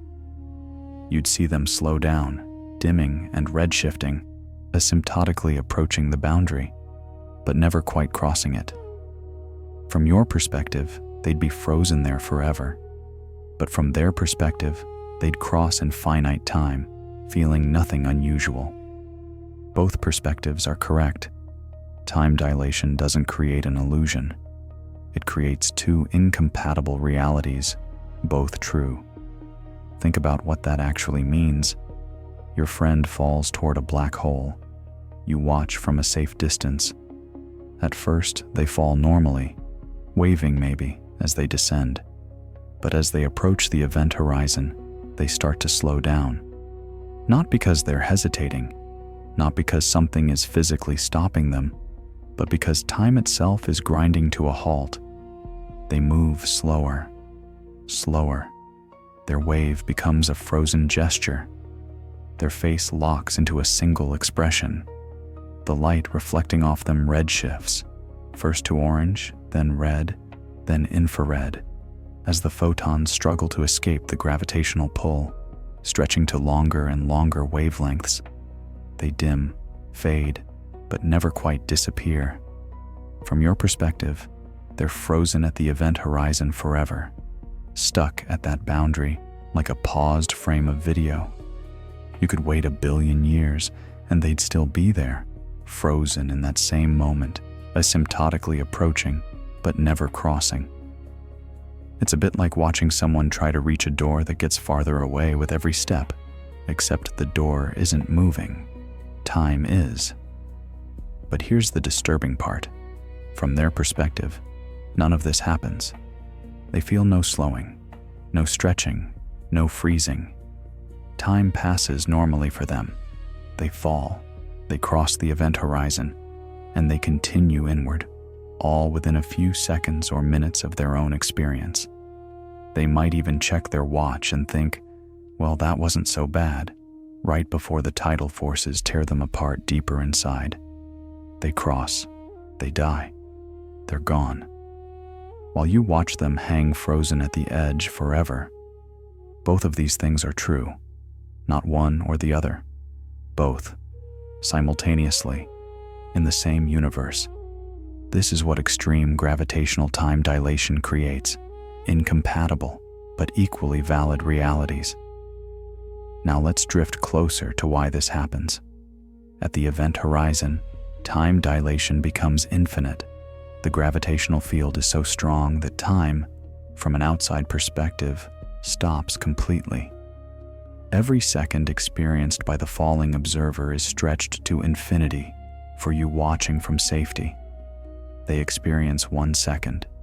You experience eternity. The event horizon is the ultimate temporal boundary, not just a point of no return for matter, but for time itself. Everything that's ever fallen into that black hole is still there, from your perspective, frozen at the edge. A permanent gallery of time-locked images, getting dimmer and redder, but never quite vanishing. Every star that collapsed to form the black hole, every bit of gas that spiraled in, every hypothetical astronaut who ever fell, they're all still there, from the universe's perspective, stacked up at the event horizon like an infinite photo album, of things that haven't finished falling. It's a bit like a cosmic traffic jam where everyone arrived at different times, but no one ever quite makes it through the intersection. But from each of their perspectives, they crossed immediately. They're long gone, already inside, already destroyed, already past the point where their story could have any other ending. The universe contains both stories, the one where they're frozen forever at the edge, and the one where they crossed and died instantly. These aren't different interpretations of the same event. They're different events, different timelines, different realities emerging from the same fall because time itself has shattered under the weight of gravity. This is general relativity's most uncomfortable prediction, that reality itself can split depending on your reference frame. Not metaphorically, literally. What happened to that person depends entirely on where you're watching from, and there's no way to reconcile these perspectives. No universal view that says which one is really true. Both observers are correct in their own frame of reference, and the universe enforces both truths simultaneously without contradiction. You're watching them freeze. They're falling through. Both are happening. Neither is wrong.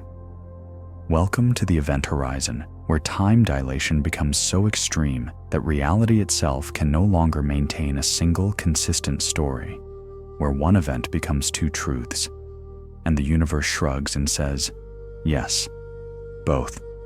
Mars has weaker gravity than Earth, so time moves slightly faster there. If you lived your entire life on Mars, you'd age slightly more than someone who lived on Earth. Not by much, by fractions of a second over decades, but measurably.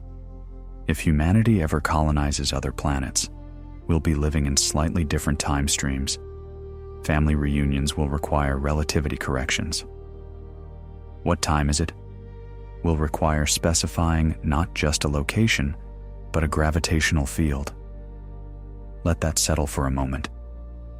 Right now, Mars is experiencing time slightly faster than Earth. Not because anything is happening there, it's just a cold desert spinning through space. But because Mars is smaller, less massive, its gravitational field is weaker, about 38% of Earth's.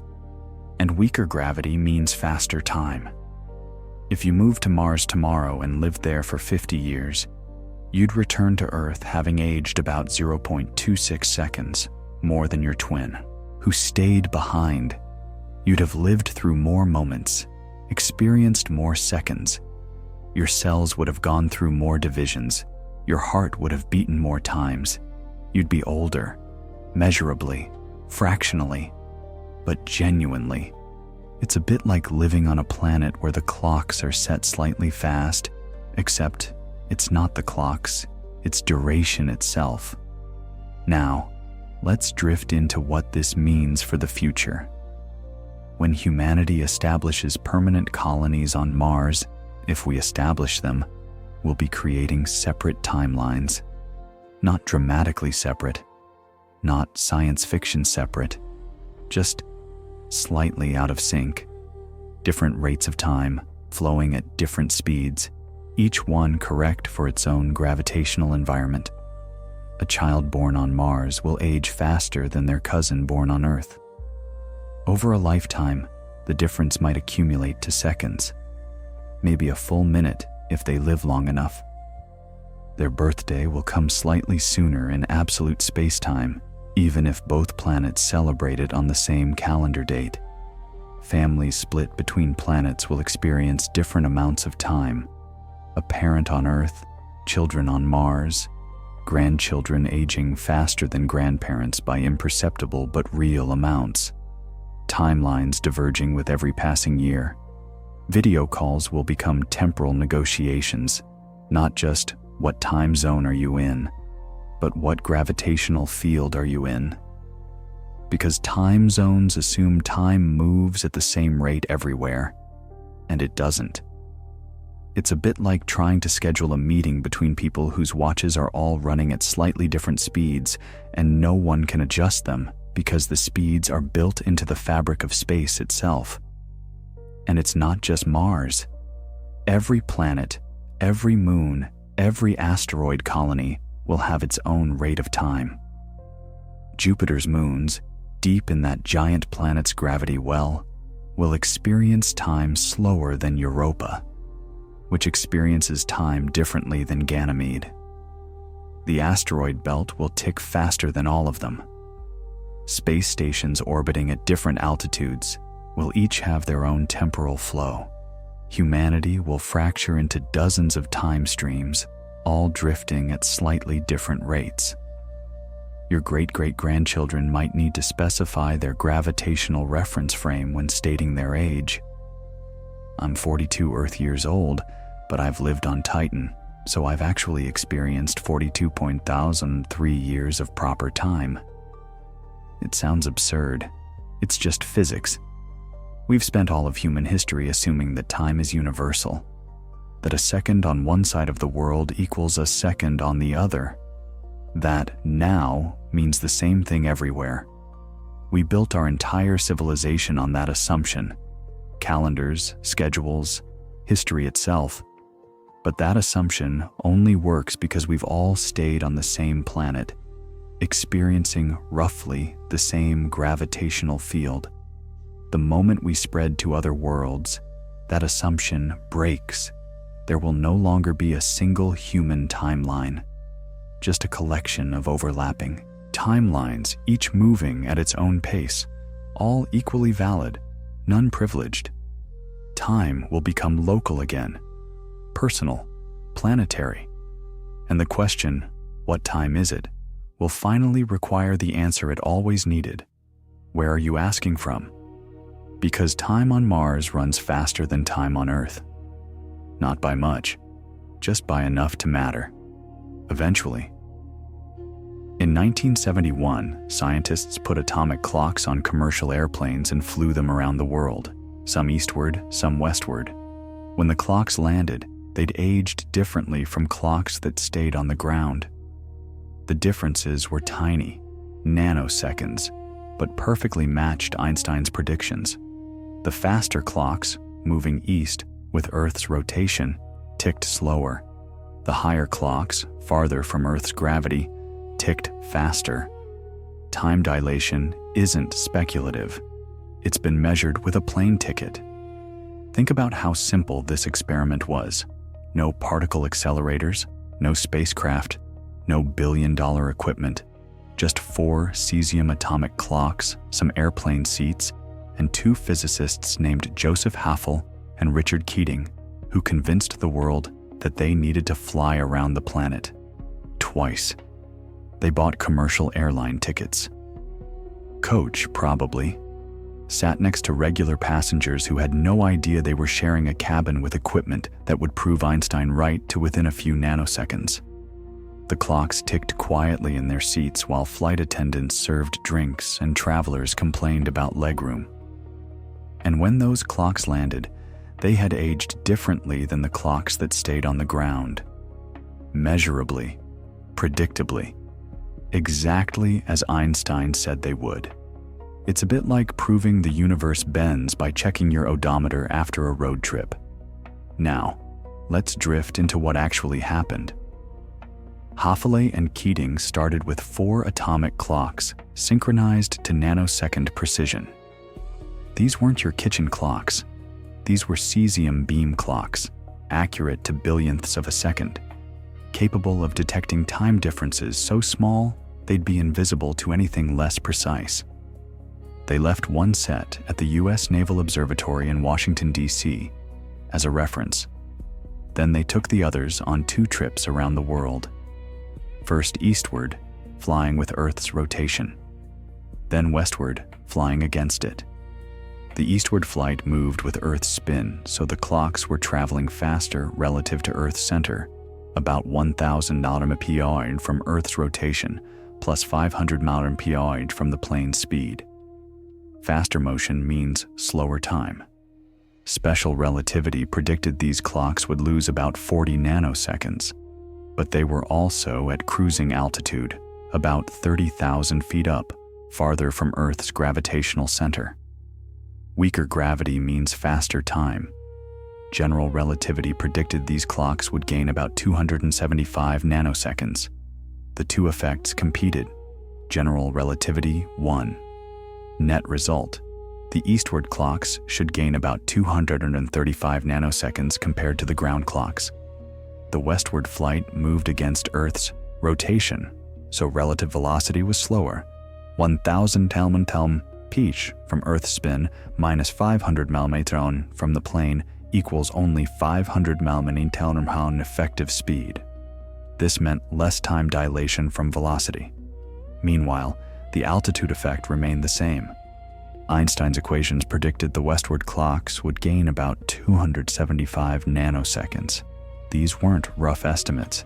These were precise calculations based on flight paths, speeds, and altitudes. And when the clocks landed, the eastward clocks had gained 59 nanoseconds. Einstein predicted 40, give or take. Close enough given measurement uncertainties. The westward clocks had gained 273 nanoseconds. Einstein predicted 275.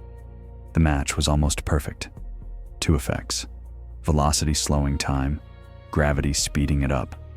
Both predicted by relativity, both competing during the same flight, both confirmed to within experimental error using nothing more sophisticated than airplane tickets and extremely good clocks. It's a bit like Einstein writing an instruction manual for the universe in 1915, and then in 1971, someone finally checking to see if the instructions were correct. They were. This experiment didn't just confirm time dilation. It confirmed that we understand how time dilation works, that we can calculate it, predict it, account for both special and general relativistic effects simultaneously, and get the right answer. It proved that time genuinely moves at different rates depending on your motion and your gravitational environment. Not theoretically, not abstractly, measurably. You can test Einstein's most reality-bending prediction with a commercial flight and a good clock. Since 1971, we've refined this experiment countless times. GPS satellites do it continuously. More precise clocks have sharpened the measurements, but Hafele-Keating was the first. The first time humans strapped clocks to their backs, flew around the world, and came home having experienced measurably different amounts of time than the people who stayed behind. The differences were tiny. Nanoseconds, less than the blink of an eye, less than a heartbeat, but real. Hafele and Keating proved that time travel is real. It's just really, really boring, and you need a very good clock to notice. If time passes differently for different observers, and both are correct, then objective reality becomes subjective. There's no single timeline, no universal clock, no true order of events. What happened first for you might happen second for me. The universe doesn't have one history.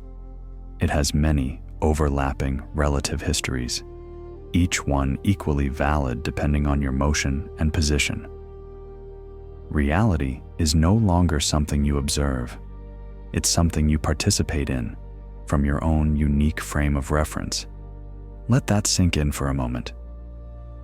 Everything you've ever believed about reality, that there's a single, objective universe that everyone shares, that events happen in a definite order, that what happened is the same for everyone, is only approximately true.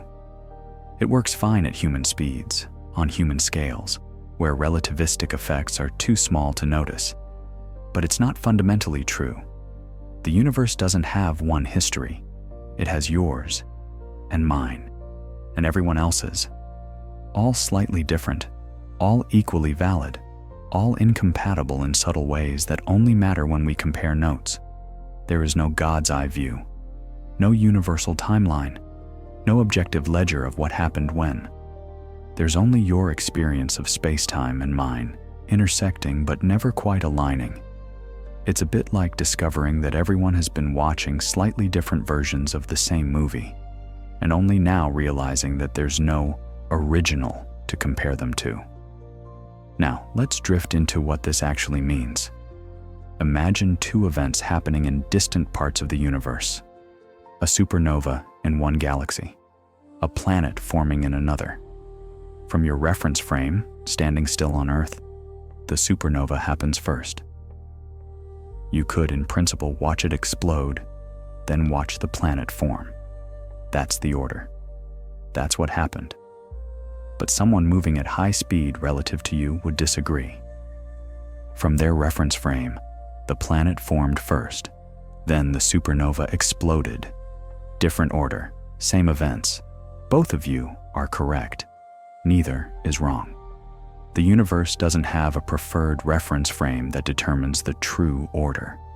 Simultaneity, and by extension, sequence, is relative. If the events are far enough apart that light from one can't reach the other, then their order genuinely depends on who's watching. Event A can happen before Event B for you, and after Event B for someone else, and the universe contains both orderings without contradiction. The timeline of the universe is not a single line, it's a bundle of lines, one for each observer, all tangled together, all equally real. And here's where it gets philosophically uncomfortable. If there's no universal order to events, then there's no single objective reality. Reality becomes observer-dependent, not in a mystical or consciousness creates reality sense. In a hard physics sense. What you call the present state of the universe depends on your motion. Change your velocity, and you change which distant events are happening now for you. The same universe, viewed from different reference frames, has different presents, different pasts, different sequences of events.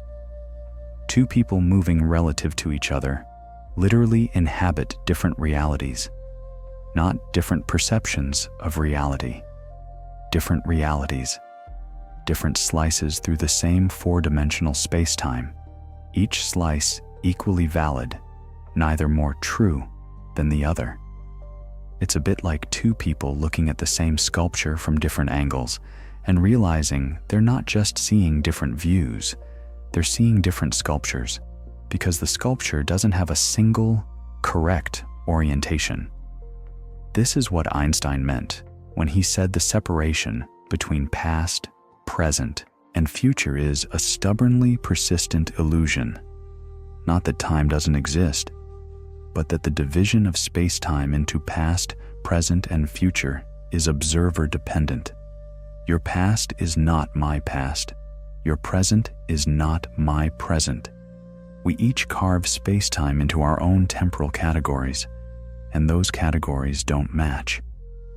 The universe you experience and the universe I experience are not the same universe. They're the same space-time, yes. The same events, yes. But organized differently, ordered differently, divided into now and then in incompatible ways. We're like two readers with the same book, except you're reading it front to back, and I'm reading it in a shuffled order, and somehow both of us are reading the correct version. Now, here's the deeply unsettling realization. If reality is reference frame dependent, then you are truly alone in your version of the universe. No one else experiences exactly the same reality you do. No one else has exactly the same present moment. No one else divides past and future in quite the same way. You occupy your own unique slice through space-time, experiencing your own ordering of events, defining your own now, surrounded by others doing the same thing with slightly different results. Reality is not something you observe from outside. It's something you define by existing inside it. Your motion through space-time determines which version of reality you experience, and no one else's version is more correct than yours. Welcome to Relativity, where truth is plural and everyone is right. Alone. No matter how fast you're moving or how deep you are in a gravity well, your watch always ticks at 1 second per second from your perspective. You never feel time slowing down. You never notice yourself aging slower. Time dilation only shows up when you compare your clock to someone else's. It's invisible from the inside, which means you could be living in extremely dilated time right now, and you'd have no way to know unless you checked with someone else. Think about what that actually means. If someone put you on a spaceship traveling at 99% the speed of light, sealed the windows, and told you nothing, you wouldn't feel any different. Your coffee would cool at the normal rate. Your thoughts would flow at their usual pace. Your heart would beat its regular rhythm. Days would feel like days. Years would feel like years. You'd have no internal sense that time was passing differently for you than for someone standing still. Meanwhile, centuries could be passing on Earth. Civilizations rising and falling. Everyone you knew aging and dying. And you'd be sitting there, sipping your coffee, thinking everything was perfectly normal. Because from the inside, it is normal. It's a bit like being on a train so smooth you can't tell if you're moving. Except the train is space-time, and instead of motion being hidden, it's the flow of time itself. Now, let's drift into why this is so unsettling. Every experiment you could perform inside a closed room would give you normal results. Drop a ball, it falls normally. Check your pulse, normal. Watch a clock, it ticks 1 second per second. There is no internal measurement, no sensation, no perception that reveals time dilation. The laws of physics work exactly the same in every inertial reference frame. This is the principle of relativity itself, and it means that time dilation is fundamentally invisible to the person experiencing it.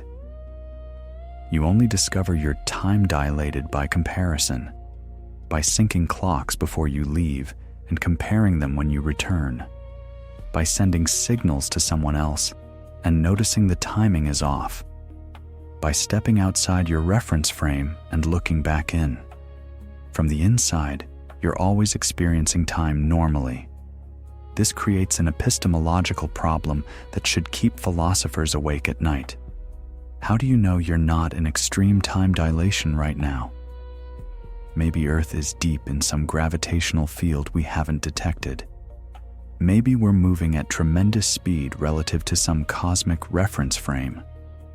Maybe what feels like normal time to us is actually crawling compared to elsewhere in the universe.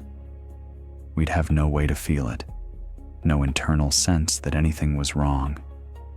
We'd just be living our lives, aging at what we assume is a normal rate, while somewhere else, time races past.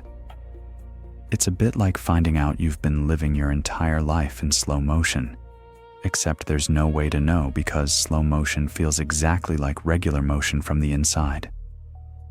And here's the deeper disturbance. This means your subjective experience of time is completely unreliable as a measure of objective time. You trust your sense of duration. You feel like an hour is an hour. A day is a day. A year is a year. But that feeling is just your consciousness ticking along with your local physics. It tells you nothing about how your time compares to anyone else's. You could live what feels like a full, normal 80-year life while the rest of the universe experiences millions of years. You'd never know. You'd feel every moment, live every day, die of old age at what felt like a normal time, and the universe would barely notice your brief flicker. Your internal clock is not connected to any universal clock. It's just connected to your local space-time. And local space-time bends. Every moment you've ever experienced has been filtered through your particular reference frame, at your particular velocity, in your particular gravitational environment. You've never experienced real time. You've only experienced your time, and you assumed they were the same thing. They're not. The astronauts who came back 0.02 seconds younger than they should be, they didn't feel younger. They felt normal. They aged at 1 second per second from their perspective. The time difference only appeared when they compared clocks with Earth. If no one had checked, they'd never have known. You are experiencing time right now at a rate that feels perfectly normal. 1 second per second, steady, reliable, ordinary. But you have no idea how that rate compares to anything else. You're trusting a clock that can't be verified from the inside. And that clock might be lying to you, not deliberately, not maliciously, just relativistically. Even at normal human speeds, driving, flying, running, time dilation occurs. It's just unimaginably small. If you spend a year driving at highway speeds while your friend stays home, you'll age about a nanosecond less than them. Imperceptible, but real. Time dilation isn't something that only happens at extreme speeds. It happens always, at every speed, in every gravitational field. We just don't notice because the differences are so small, but they're always there, always. Let that settle into your mind. Every time you've ever walked across a room, you've aged slightly less than someone sitting still. Every car ride, every jog, every elevator trip, every time you've shifted from one place to another, you've been trading time for motion, imperceptibly, invisibly, but genuinely. You've been time traveling your entire life, just in the most boring way imaginable.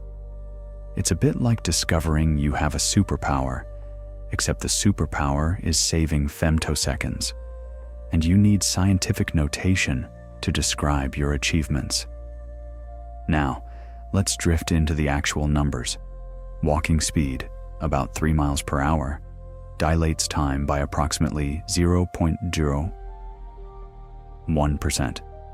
If you spent your entire life walking and never stopped, you'd age about 1/billionth of a second less than someone who never moved. That's a savings of roughly 1 nanosecond per century of continuous walking. You could walk from birth to death and accumulate enough time dilation to still be completely indistinguishable from someone who sat still. But the effect is real, measurable with sufficiently precise instruments, predicted by the same equations that govern GPS satellites and particle accelerators. Drive a car at highway speeds, 70 miles per hour, and the effect grows. Slightly. You're now dilating time by about 1%. A year of continuous highway driving saves you roughly 1 nanosecond compared to your stationary friend. 1 nanosecond per year of constant driving. It's a bit like putting a penny in a savings account that earns 0.01% interest. Technically, you're gaining something. Practically, you're not. But the physics doesn't care about practicality. The physics just does what it does. Fly in an airplane at 500 miles per hour, and you're dilating time more noticeably, about 50 nanoseconds per day compared to people on the ground. Still invisible to any human sense, still completely irrelevant to your daily life, but accumulating constantly with every flight you've ever taken, every business trip, every vacation, every red-eye flight where you couldn't sleep and watched 3 movies you'd never have chosen on the ground.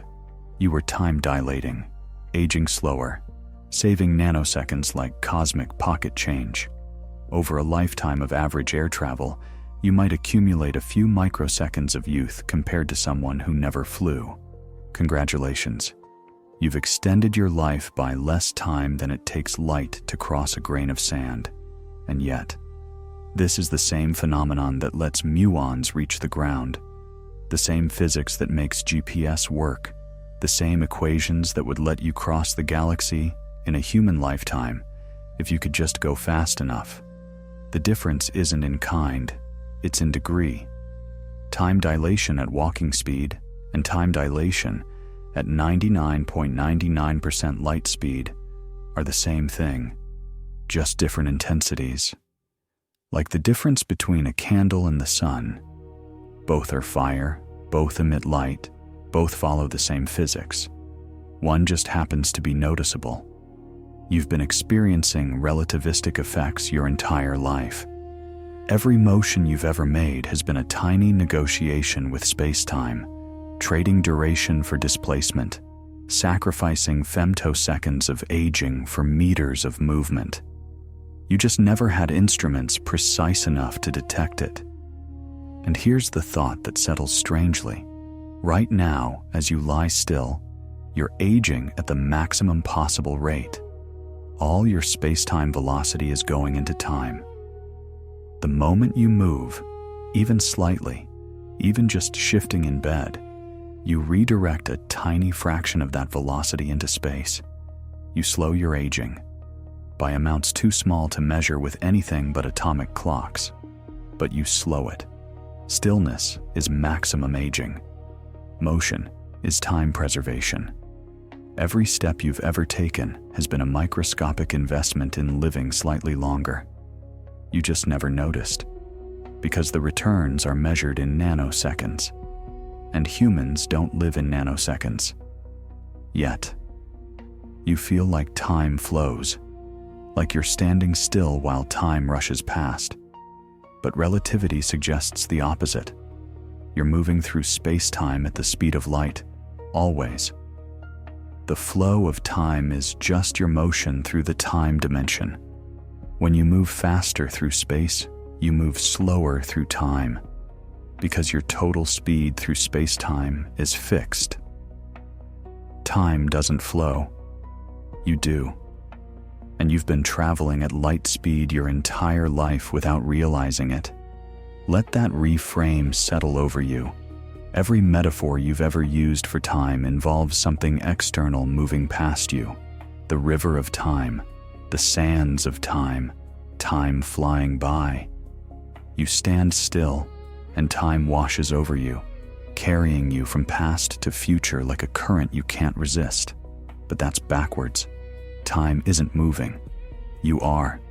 You're hurtling through the time dimension at 186,282 miles per second.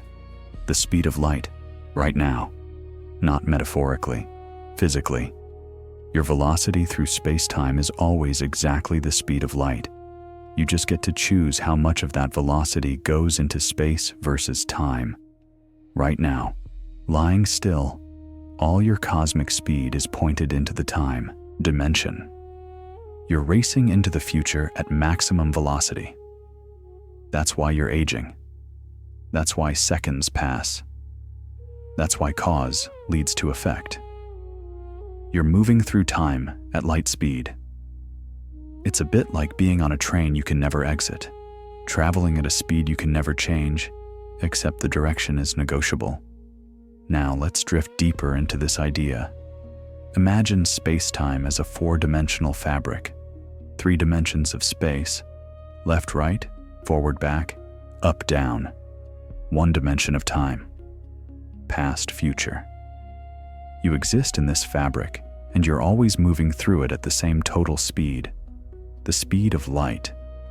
When you sit still in space, all your speed goes into time. You move through time at maximum rate.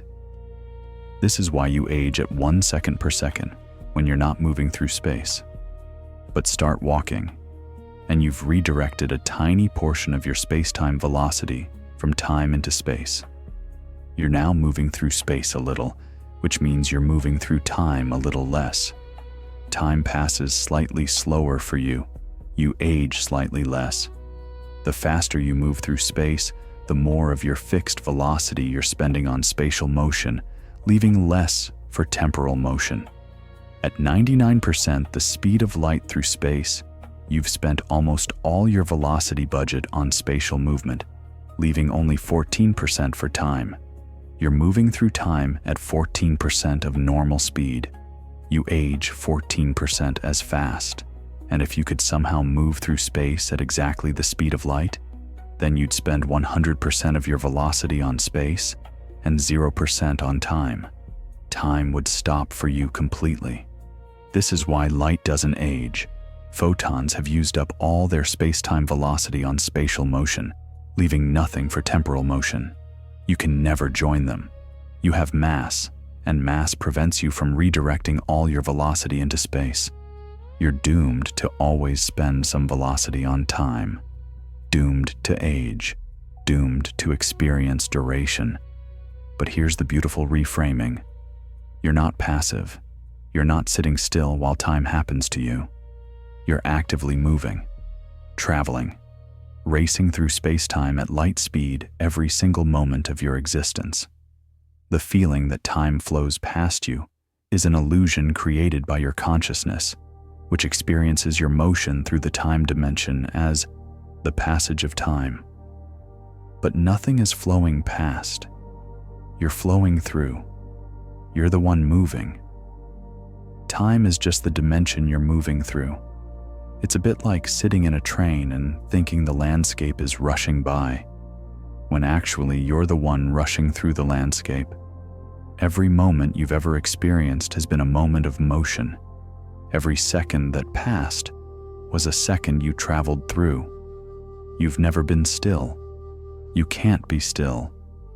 You're always moving at light speed through space-time, just pointed mostly in the time direction. When poets talk about time slipping away, they have it backwards. Time isn't slipping anywhere. You're slipping through time, hurtling, plunging, racing forward at the fastest speed the universe allows. You've been traveling at light speed since the day you were born. You just never noticed because you were pointed at the future, and you couldn't see the motion, only the destination. If time is a dimension like space, then the past isn't gone. It's just elsewhere in space-time. The moment you were born still exists, somewhere in the four-dimensional structure of the universe. You've just moved away from it through time. The future already exists too, just ahead of you in the time dimension. Past, present, and future are all equally real, laid out like locations on a map. You're not moving from past to future. You're moving through a landscape where all moments coexist. Let that settle into you. Your childhood isn't gone. It's still there. The moment you took your first steps, the moment you learned to read, your first day of school, every embarrassing thing you've ever done, every beautiful thing you've ever witnessed, all of it, still existing somewhere in the four-dimensional block of space-time. You've just traveled away from those coordinates, moved through the time dimension to where you are now. But the places you left, they're still there, like cities you drove through on a road trip. You're not in them anymore, but they didn't disappear when you left. It's a bit like looking at a map and realizing that every place you've ever been still exists. You've just moved on to somewhere else. Now let's drift into what physicists call the block universe. Imagine the entire history of the universe as a four-dimensional block. Every moment that ever happened, every moment that will happen, all laid out together, not appearing and disappearing, not coming into being and fading away, just there, all at once. A complete, unchanging structure containing every event that ever occurred or ever will occur. You experience this block one slice at a time. Your consciousness moves through it, encountering moments in sequence, creating the illusion of flow. But the block itself doesn't change. The future isn't being created as you move toward it. It's already there, waiting for you to arrive. This is called eternalism, and it's a direct consequence of taking relativity seriously. If there's no universal now, If simultaneity is relative, then you can't say the present is special. You can't say only the present moment exists while past and future don't, because what counts as present depends on your motion. Your present moment is someone else's past, someone else's future. If the present is the only thing that exists, then existence itself becomes observer-dependent in a way that creates contradictions. The cleanest solution? Everything exists. Past, present, future. All equally real. All laid out in the four-dimensional block. Your consciousness is just a flashlight moving through a dark room that's already fully furnished. It's a bit like reading a book where all the pages already exist, but you experience them one at a time in order creating the feeling that the story is unfolding. And here's where it gets personal. If the past still exists, then everyone you've ever lost is still there, still alive, still breathing, still laughing, just at a different coordinate in space-time. You can't visit them. You can't reach them. The laws of physics prevent travel backward through the time dimension, but they're not gone, not erased, not annihilated. They're just elsewhere. Your grandmother's smile, your childhood pet, every moment of joy you've ever experienced, all of it preserved in the structure of space-time, as real as the room you're lying in now. You've just moved to a different location in the block. The future is equally present in this view. Every moment you will experience already exists, waiting for your consciousness to arrive. The day you'll die is already there, coordinates fixed in space-time, as real as the day you were born. You're traveling toward it at light speed through the time dimension, and you'll arrive exactly when the geometry of space-time says you will. This might sound fatalistic, deterministic, like free will is an illusion and everything is already written. But consider, even if the future already exists, you still have to live through it. You still have to make choices.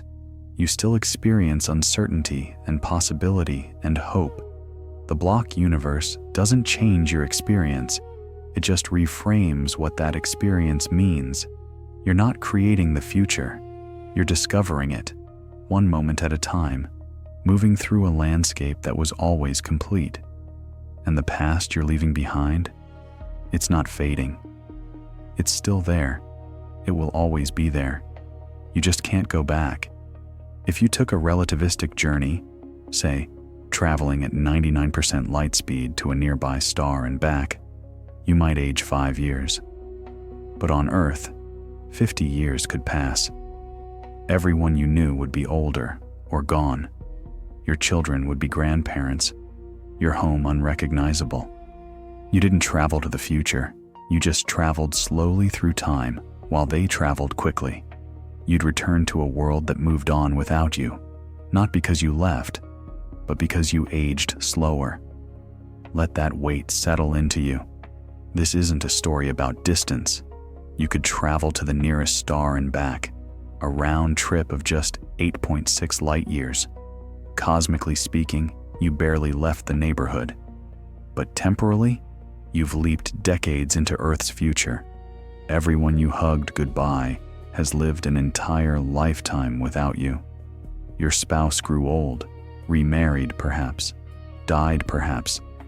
Your children raised children of their own, told stories about you to grandchildren who never met you, became elderly themselves while you stayed young. The house you lived in was renovated, sold, demolished, replaced. The trees you planted grew tall and were cut down. And you?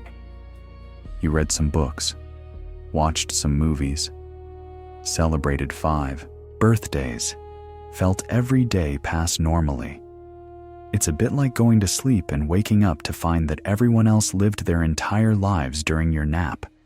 Except you weren't sleeping. You were just moving. Now, let's drift into what this return would actually feel like. You land. You step off the ship. The air smells different. Not dramatically, but enough to notice. The sounds are wrong. The architecture has shifted in ways you can't quite identify. Everything is familiar enough to hurt and strange enough to disorient. You ask for your family. Someone finds records. Your spouse died 12 years ago. Your children are in their 70s now, retired, dealing with health problems you never imagined them having. Your grandchildren, people who didn't exist when you left, are middle-aged, living lives you know nothing about. You could visit them, knock on a door, introduce yourself. Hi, I'm your grandfather. I'm also younger than you are. I left before you were born, and I've only been gone 5 years from my perspective. I brought photos from the launch. That baby in your grandmother's arms? That's your parent. They're older than me now. I'm sorry I missed everything. What do you even say? What do they say back? You haven't lost them to death. You've lost them to time. They lived. They thrived. They forgot you. Not out of cruelty, but out of necessity. 50 years is too long to wait for someone who might not come back. They had to move on. They had to build lives that didn't include you. And you stand there, still young, still carrying memories of a world that no longer exists. An artifact from a past that everyone else has only read about. It's a bit like being a ghost, except you're the one who's still alive while everyone else has become history. This is the cruelest cost of relativistic travel. Not the fuel, not the engineering challenges, not the radiation or the isolation or the risk of mechanical failure. The cost is temporal. The price is everyone you've ever loved, paid in years you'll never share with them. The universe doesn't forbid you from traveling to the stars. It just makes you choose between the journey and your life on Earth, between seeing distant worlds and being present for the people who matter. You can have one, not both. And the tragedy is that you wouldn't feel anything wrong during the journey. You'd wake up each morning, go about your routine, count the days until arrival. Time would feel perfectly normal. You'd have no sense that decades were slipping away back home. The separation would be invisible until you returned, until you saw their faces, older, unfamiliar, looking at you like a stranger wearing their grandfather's youth. Time dilation doesn't kill your loved ones. It just lets them live without you, while you barely notice they're gone. If you could go faster than light, time dilation equations produce impossible results. Imaginary numbers, negative time, causality violations. You'd arrive before you left. Effects would precede causes. The universe doesn't forbid faster than light travel because of some arbitrary speed limit. It forbids it because it would break the logical structure of cause and effect. Time dilation is the universe's way of saying, if you want causality to make sense, light speed is the limit. No exceptions. Think about what faster than light travel would actually mean. Not just going really fast, not just breaking some cosmic speed record, but fundamentally shattering the relationship between cause and effect, between action and consequence, between sending a message and receiving it. The time dilation equation contains a term, the square root of 1 v2c2, where v is your velocity and c is the speed of light. This term determines how much time slows down for you as you speed up. At everyday speeds, v is tiny compared to c, so the equation barely changes. At 90% light speed, time slows noticeably. At 99%, dramatically. At 99.9999%, time almost stops. But at exactly light speed, the equation becomes the square root of 0. Time stops completely, and if you try to go faster than light, you're asking for the square root of a negative number. The math breaks. you get imaginary numbers. Not imaginary in the sense of made up, but imaginary in the mathematical sense, numbers that involve the square root of 1. Results that don't correspond to anything in physical reality. It's a bit like trying to calculate how long it takes to drive 50 miles per hour. The question itself doesn't make sense.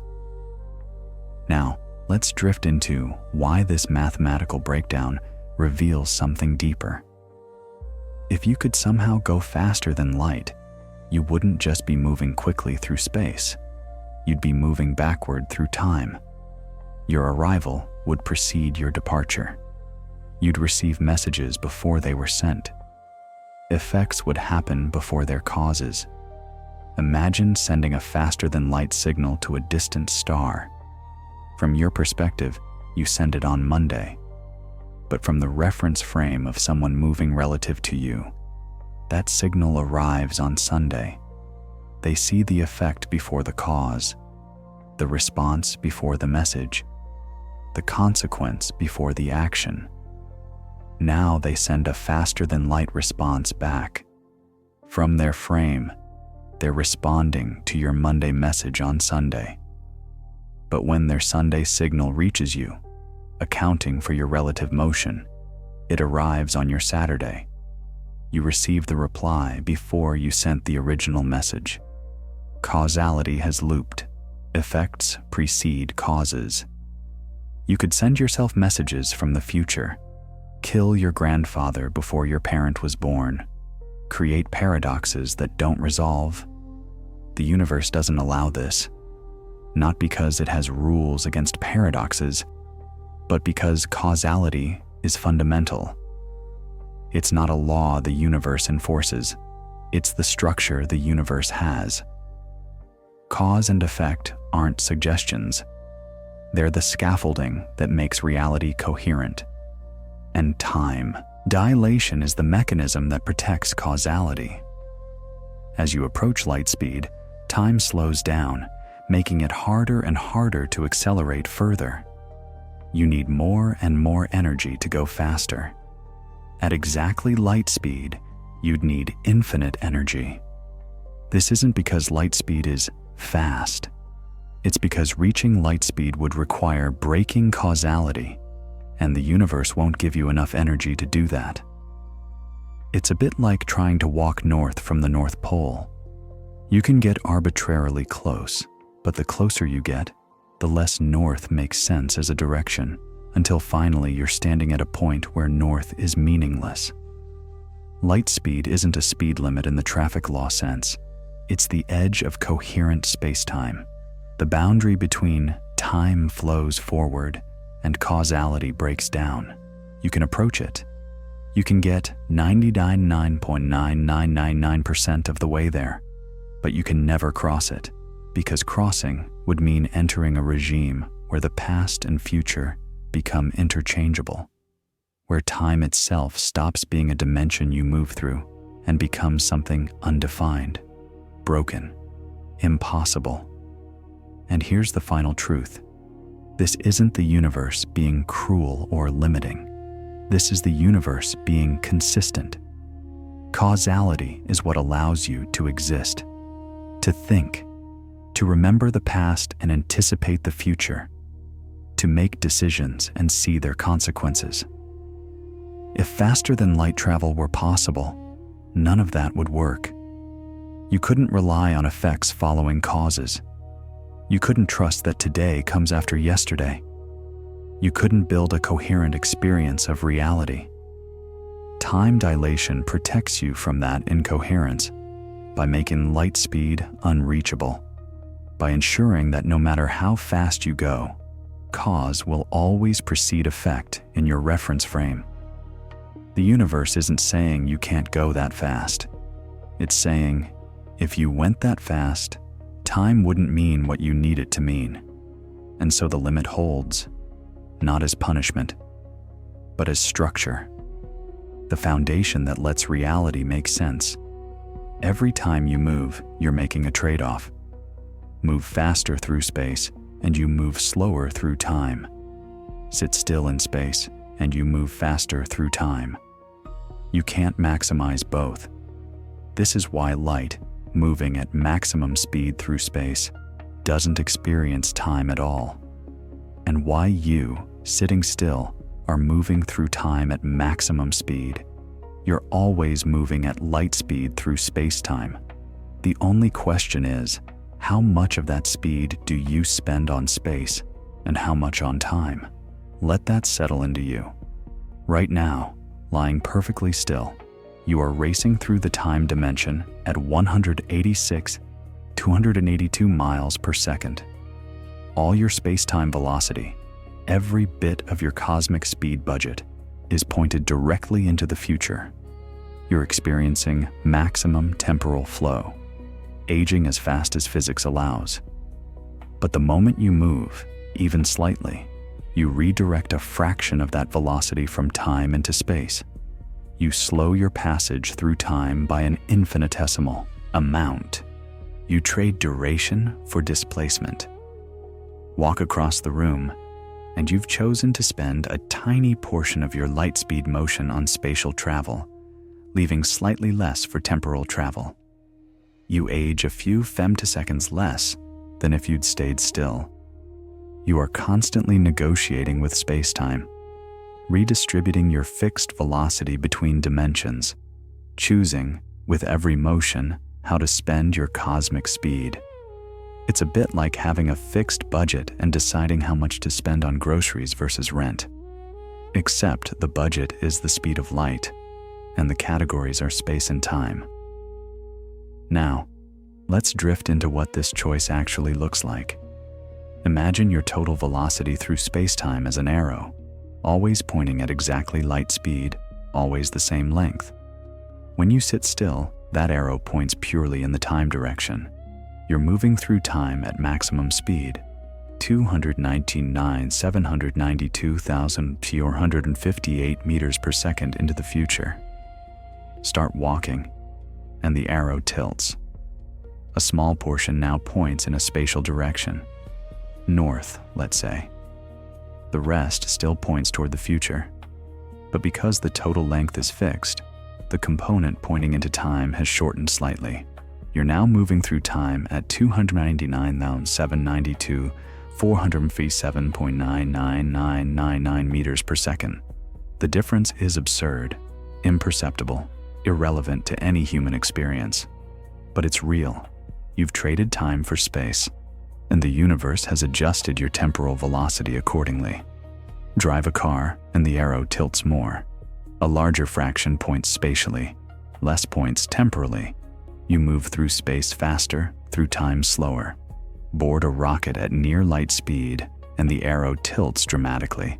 Almost all your velocity is now spatial. Only a tiny fraction remains temporal. You're moving through space at 99.9% light speed, which means you're moving through time at only 4.5% of normal speed. You age at 4.5% of the rate of someone standing still. You've spent almost all your velocity budget on space, leaving almost nothing for time. And light? Light spends everything on space. The arrow points purely spatially. Zero component in the time direction. Light doesn't experience time because it's used up all its space-time velocity on spatial motion. Photons don't age, don't experience duration, don't have a during, just an emission point and an absorption point, connected by a path through space, but not through time. This is the universe's fundamental trade-off. Your cosmic speed is fixed at exactly c, the speed of light, always. You can't go faster, you can't go slower. You can only choose your direction through space-time. And every choice, every step, every motion, every decision to move or stay still is a reallocation of that fixed velocity. You've been making this choice your entire life without knowing it. Sit at your desk all day? You've chosen maximum time, minimum space. You're aging as fast as possible, moving through the future at light speed. Go for a run? You've chosen a tiny bit of space, at the cost of a tiny bit of time. You're aging fractionally slower, trading nanoseconds of duration for meters of displacement. It's a zero-sum game. More of one means less of the other. The universe doesn't give you extra speed just because you want both. It gives you exactly C, pointed in whatever direction you choose, and it's up to you how to spend it. And here's the strange realization. You can never not be moving. Even perfectly still in space, you're moving at light speed through time. There is no rest state, no cosmic pause button. You are always traveling at maximum velocity through space-time. Always. The only variable is direction. The question isn't, am I moving? The question is, which way am I moving? Through time? Through space? Some combination? Every moment of your existence is an answer to that question. A choice, conscious or not, about how to allocate your fixed velocity through the four-dimensional fabric of reality. Right now, lying still, you've chosen time. Tomorrow, when you wake and move, you'll choose a little bit of space, and the universe will adjust your temporal flow accordingly, silently, automatically, perfectly, because that's how space-time works. You're always moving at light speed. You just get to choose the direction.